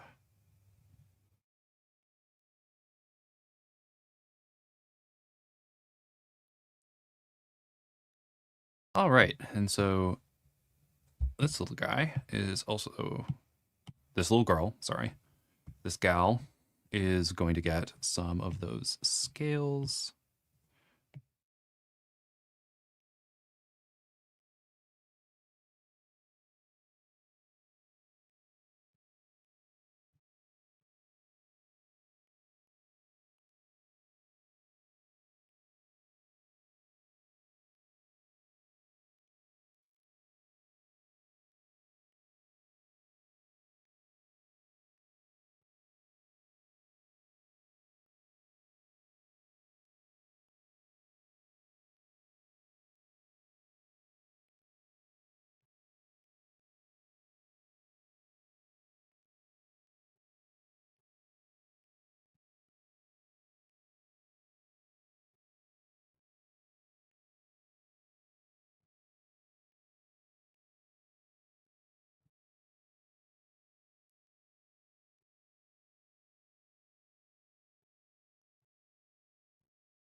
And part of the intellectual traditions thing is why I'm interested in following through on the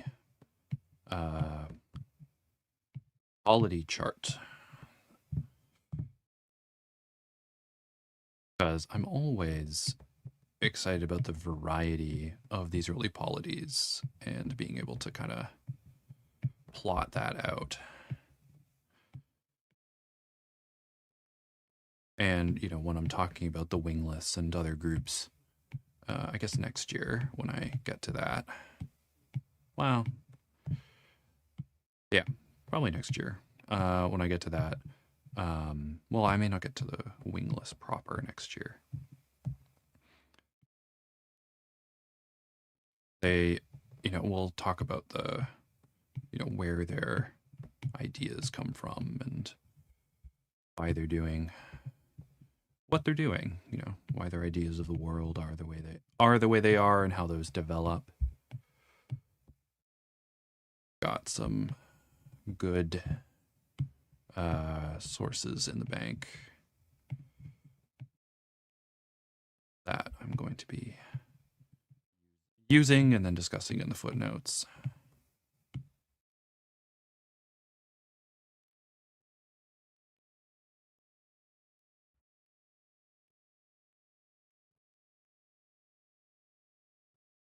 Yeah, okay, cool.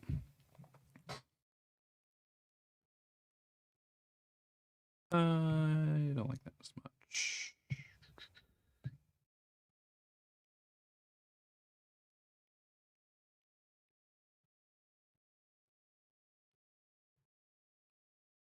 Neat. So, and what time is it? Yes. Wonderful, wonderful, wonderful, wonderful.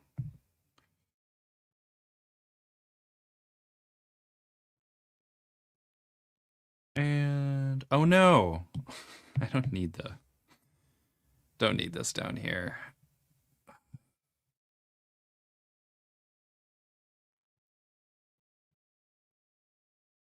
Always watch your layers.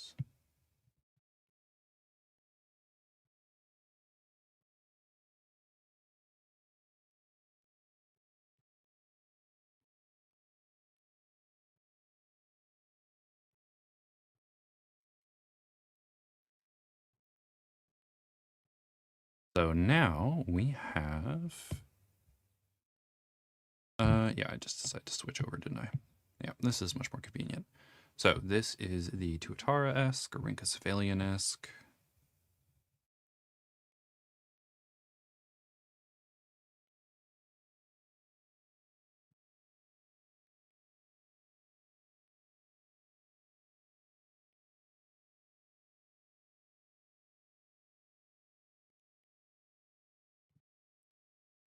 They are more gracile. They are still digitigrade, so they're walking on their digits.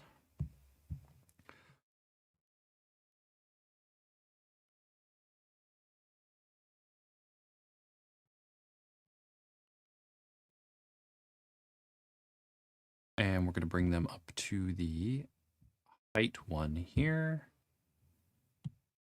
All right, so the size of about the size of a cat. So that's kind of how big the ancestral one is.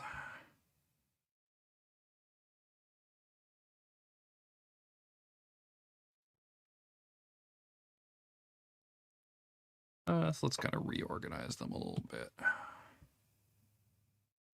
You can go there.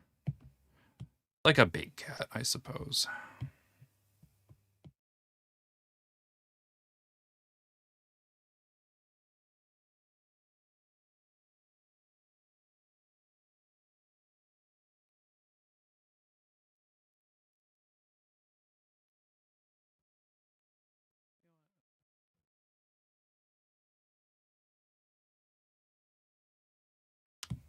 Yeah, I think we need to work. I'll work on the proportions a bit more at a later point in time. And I think they should be a bit more under to kind of support the weight, but that's okay. And I do kind of want to color them in a little bit. So all of these ones are going to be pretty close to the ground at this point in time. They are going to be the ones who are somewhat inheriting.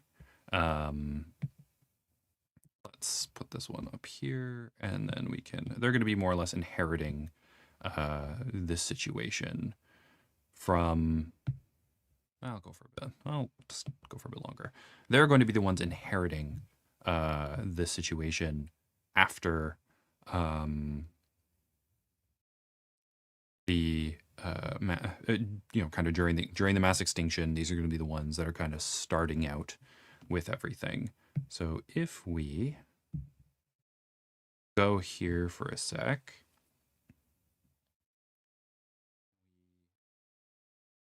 I'm thinking we've got the black and yellow on the back of that one, and it is kind of a copper color.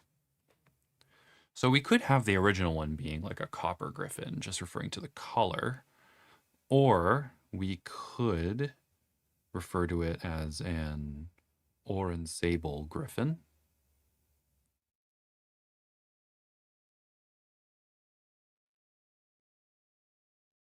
Maybe, yeah, let's do orange sable. If we're referring to the scales, I think that could be.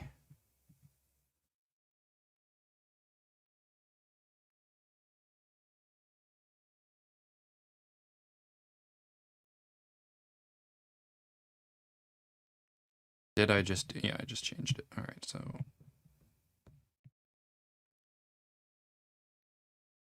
Okay. So thinking about the small ones here, the rhynchosaur ones, they are going to be relatively close to the ground. They are going to be experimenting with arboreal niches. I think being more of a brown may suit them, though, this isn't ideal. I mean, let's look at some. It could also be green.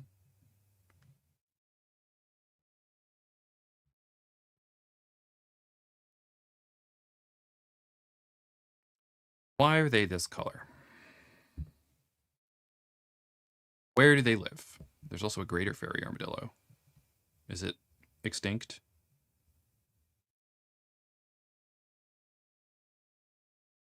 Threatened by habitat loss. I don't know if we have a picture of it though. I don't know. Like they could be the rose, they could be the rose griffins. That could be cute. They're nocturnal burrowing mammals. Yeah, so I guess being white isn't that big a problem for them. What's a greater fairy armadillo look like?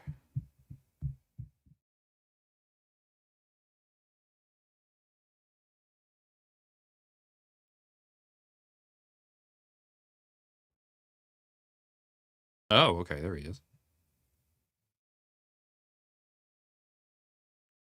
Yeah, having like a pinky back. Oh, okay, that's a nice color.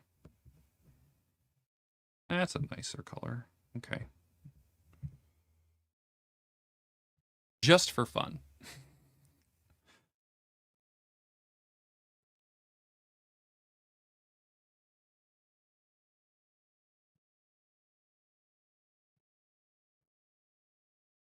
Okay, now that's not going away. Great. Okay, cool. And paste.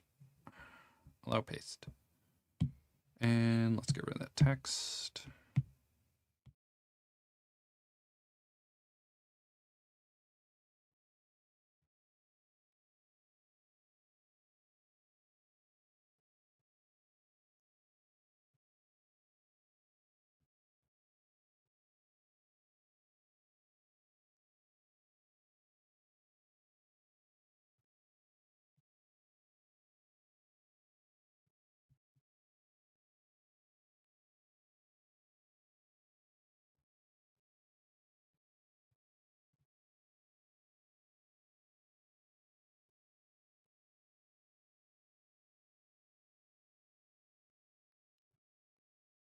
These ones can also be more nocturnal. I think that would suit them quite well.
Yeah, because they're small, eating seeds and stuff.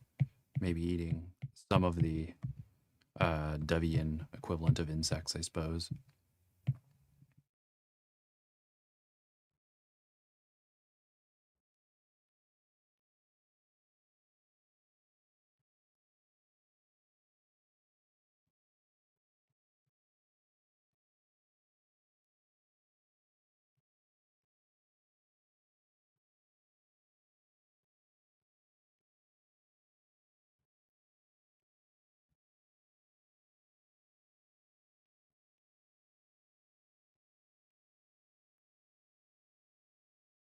All right, and then what else we got? We got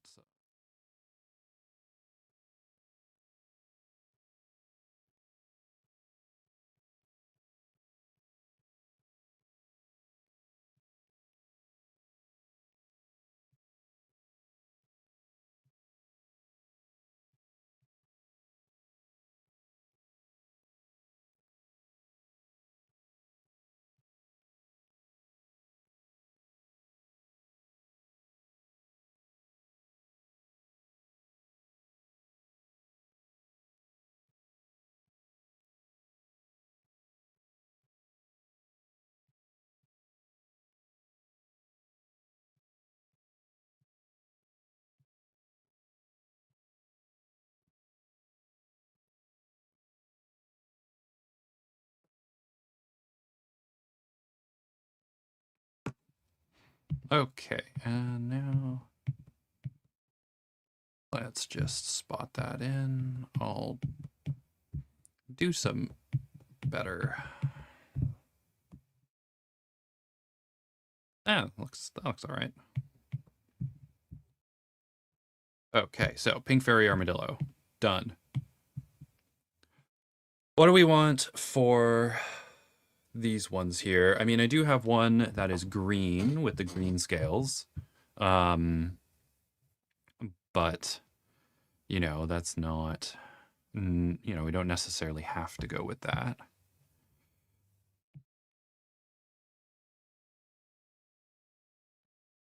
I do like Murray. I mean, it makes sense for these ones to be the rosé because eventually, if I do want the knife-faced baboons to be sanguine, um, that could be like a good route to that. So they could be the ones who kind of take on the red sort of space. I mean, these ones need more scales as well because this guy has scales, so she needs more scales. But I can work that in later. Uh, one of them can just be more sable, I suppose.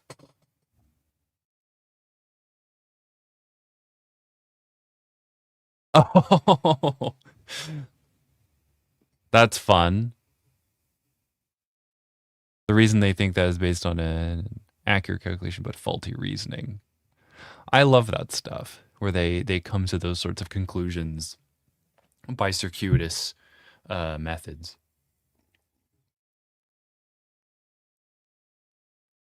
Hey, it works.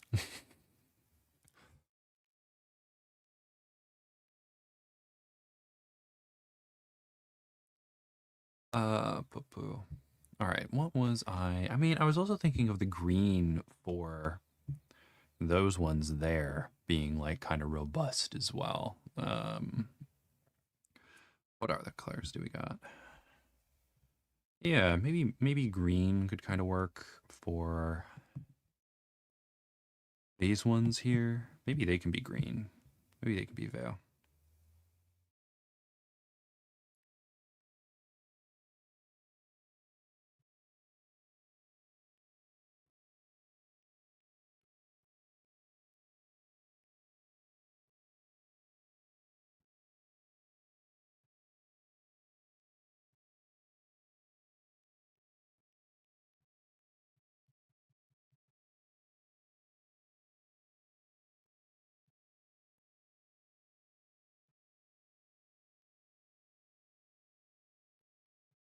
I mean, these ones are largely going to be herbivores. I mean, there are other ways they can go with their color. You know, we can get some blue ones, I suppose. That could be fun. I think of my art for these, they were kind of green, but that's neither here nor there. It doesn't have to be green. All right, so green, and then let's bring that back for a lighter color to go on top.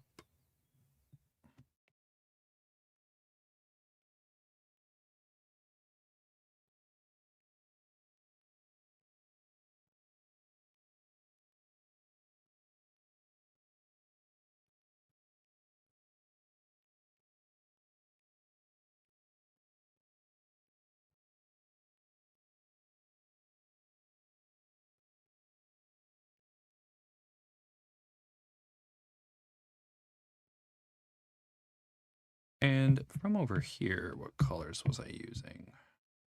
Oh yeah, they got some orange and stuff. Let's grab that one for the beak.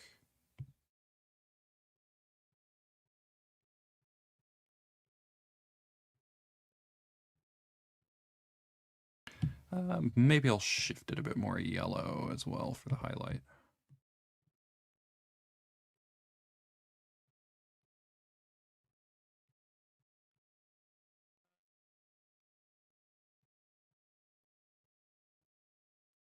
There we go. And now they need a color.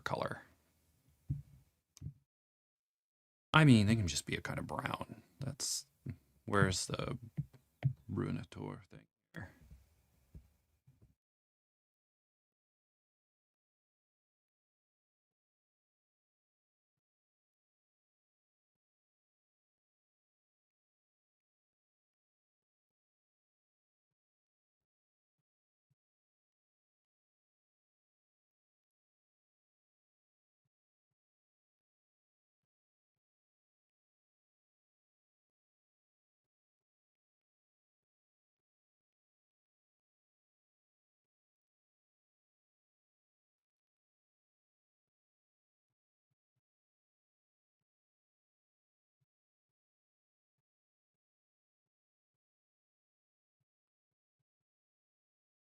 I am very partial to these kinds of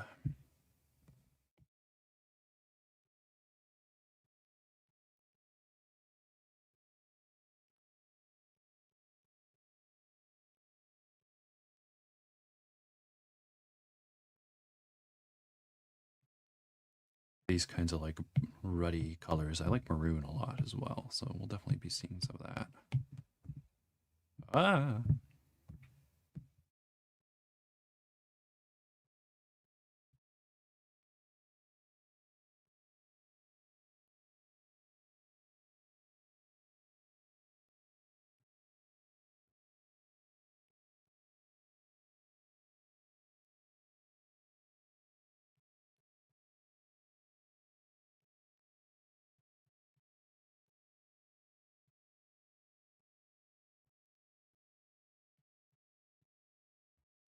What did I do for the eye? Oh, I just did the back color, same as that one. Okay. I'll probably be a lighter color after I go over this. All right, so we got that color there. We need a lighter one now.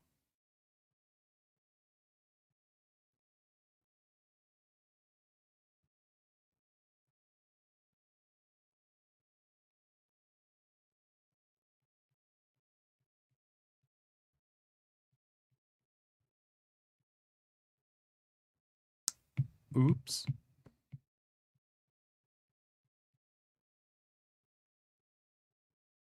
We forgot the tail. And by we, I mean me.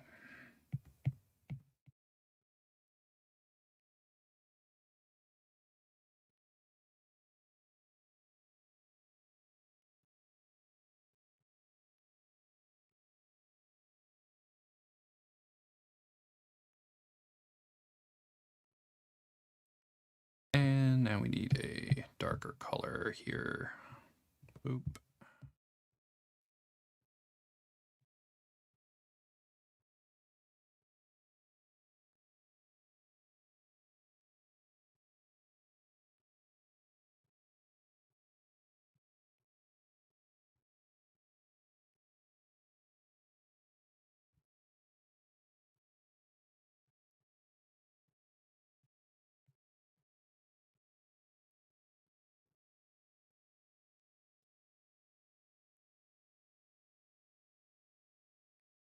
And yeah, I guess this is the buff is a good color for that for the pouch on him.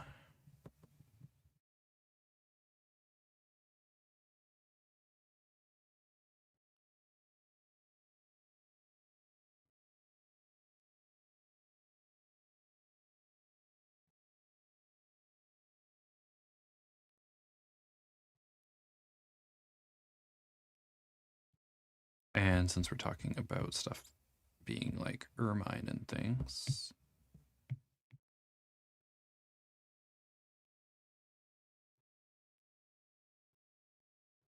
there we go. Nah,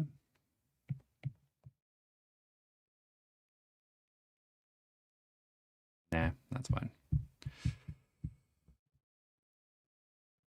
Okay, so we now have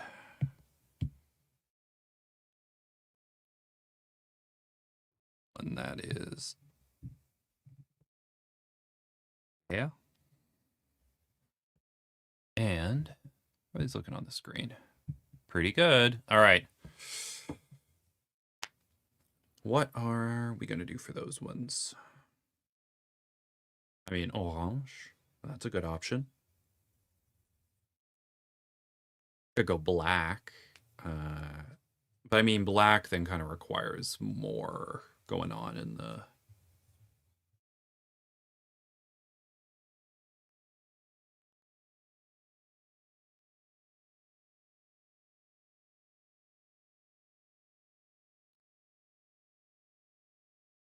I don't know, maybe copper or something. Let's try copper.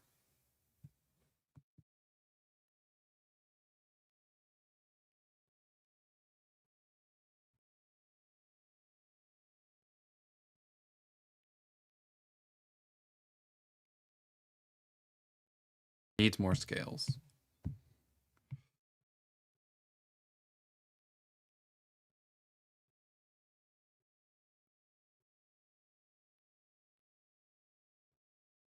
All right, so got copper. Yeah, but that's not as.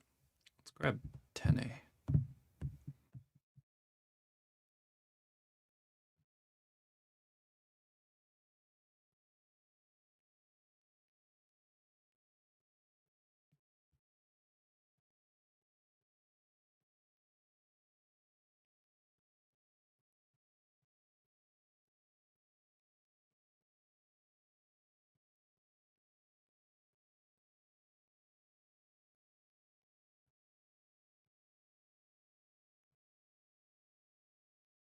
That looks all right. And for this beak structure, I do have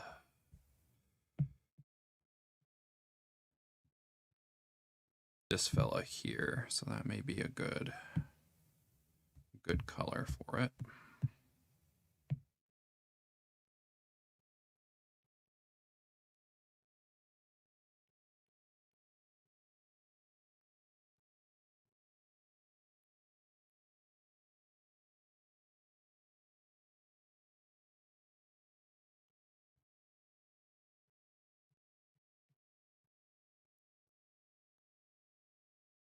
And what kind of color should they be?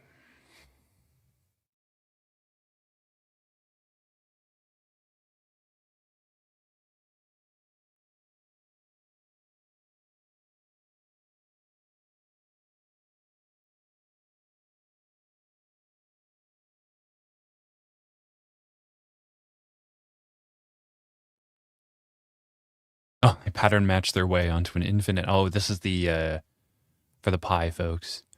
Convergence number near pi, and a belief in Platonic beauty of math locks them into it. I mean, that's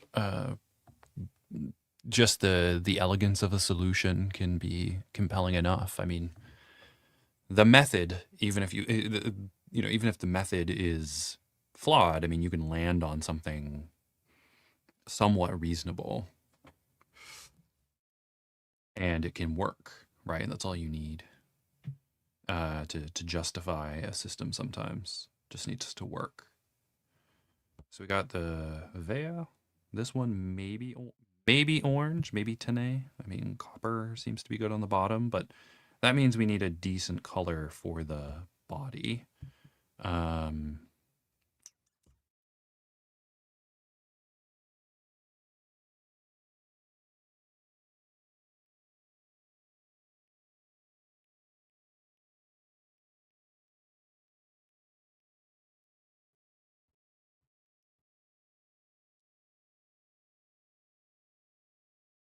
maybe something darker.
Probably going to brighten her up a bit.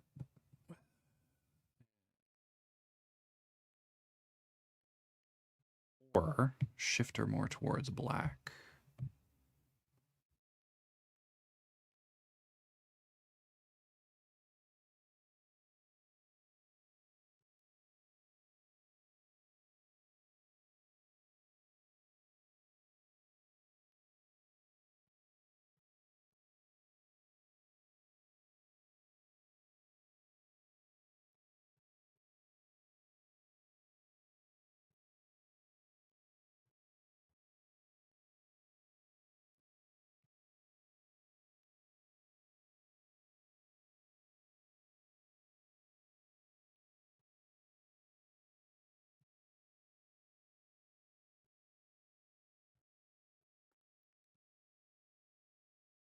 All right, maybe let's try going down.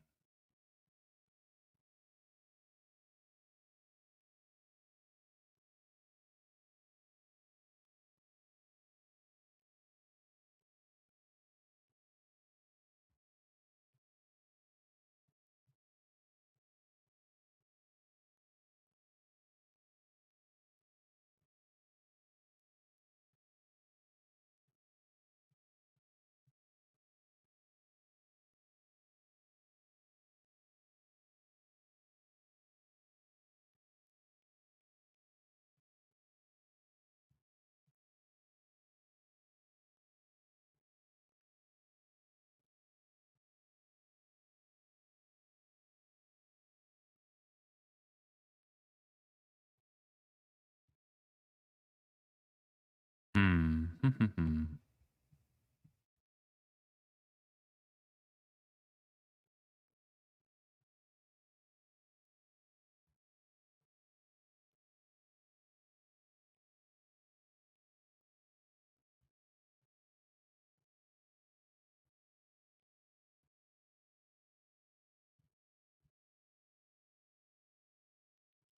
Yeah, too dark.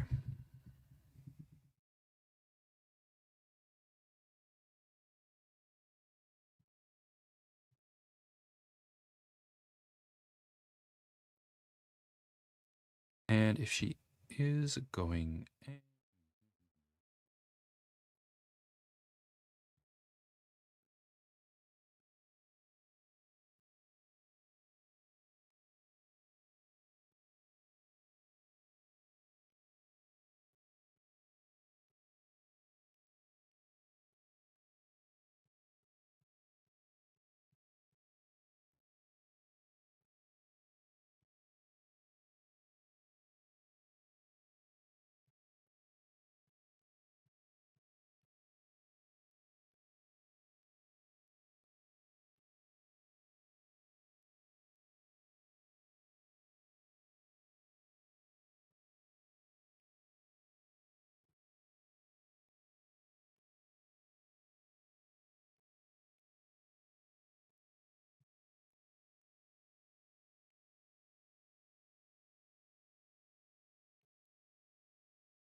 I think the lighter color kind of works better.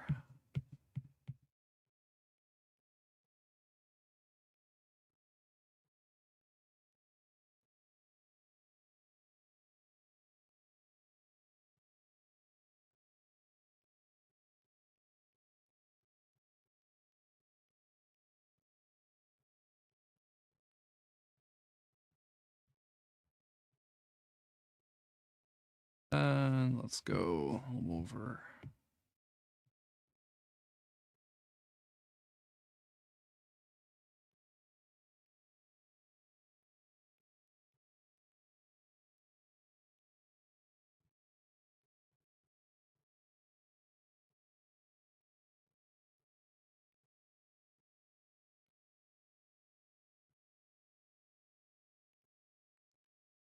Yeah, it's just less texture to her because I don't have the same fur and stuff on it that I put on the rosé or gul.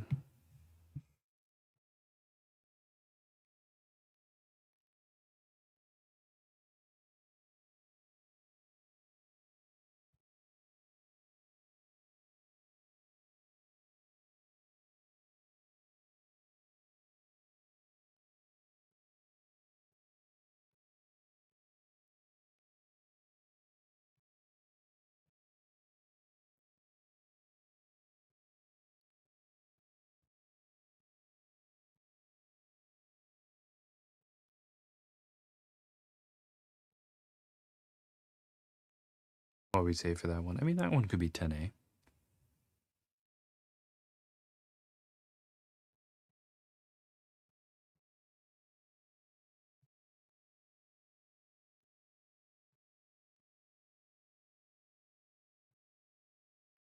All right, we're going to go back to the inking one there.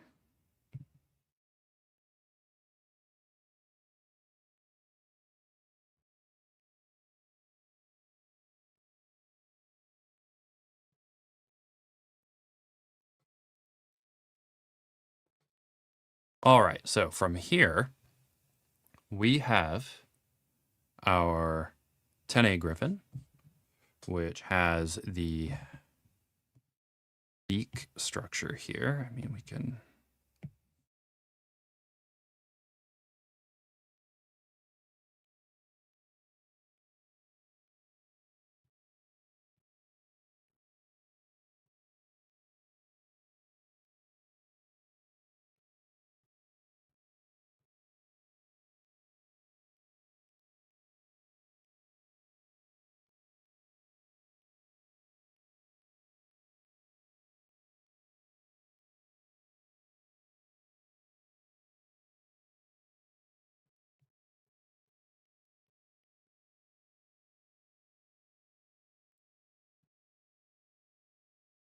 sort of Pseudotsuchian look at...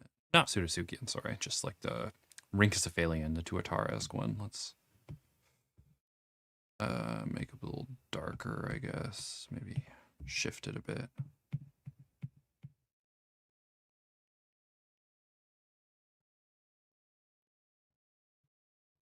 All right, doesn't have to be perfect. So we have the green griffin. We've over here, which is going to be the parrot-beaked one. That one I am quite happy with the colors and things. And I think green is looking pretty good. We have this rosé or gull griffin. Maybe we'll make it gull. We'll see. Maybe some others will be. Or goulet. We shall see.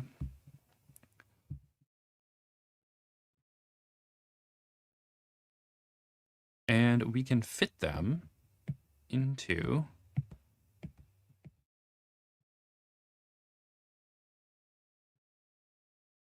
our little map that we had from last time. I can do that for the next episode of the stream where we will have Bib rejoining us as long as he was able to sort out the things he needed to.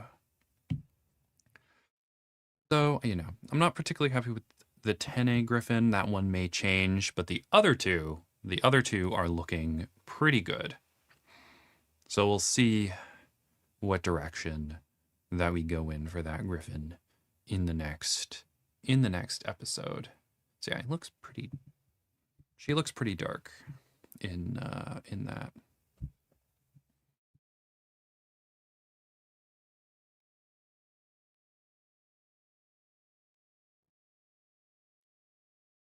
That good? All right. Well, thank you for joining me in Lands Unknown. As always, I hope you had a great time. Like and subscribe if you haven't already, and you can always support me over on the Patreon, where you can get monthly updates, vote on some of the videos in the series. And once I start doing Patreon streams, the patrons of the upper two tiers will be able to vote on that as well. The next video that I'm going to start working on is going to be the guild's pick. So that was the flora of Arukia. So we're going to look at a much wider set of flora. And I'm really excited for that one. I think it'll be a good change of pace. And if you want to participate in, you know, helping the direction of the channel and the project, then you can sign up for that as well. I'm going to see everyone next time. Thank you, all folks, for showing up, like Ryder2 and Jake and Not Dane Hart. And was it Matthew Awesome? Hope y'all have a great week, and I will see you next time in Lands Unknown. And end stream.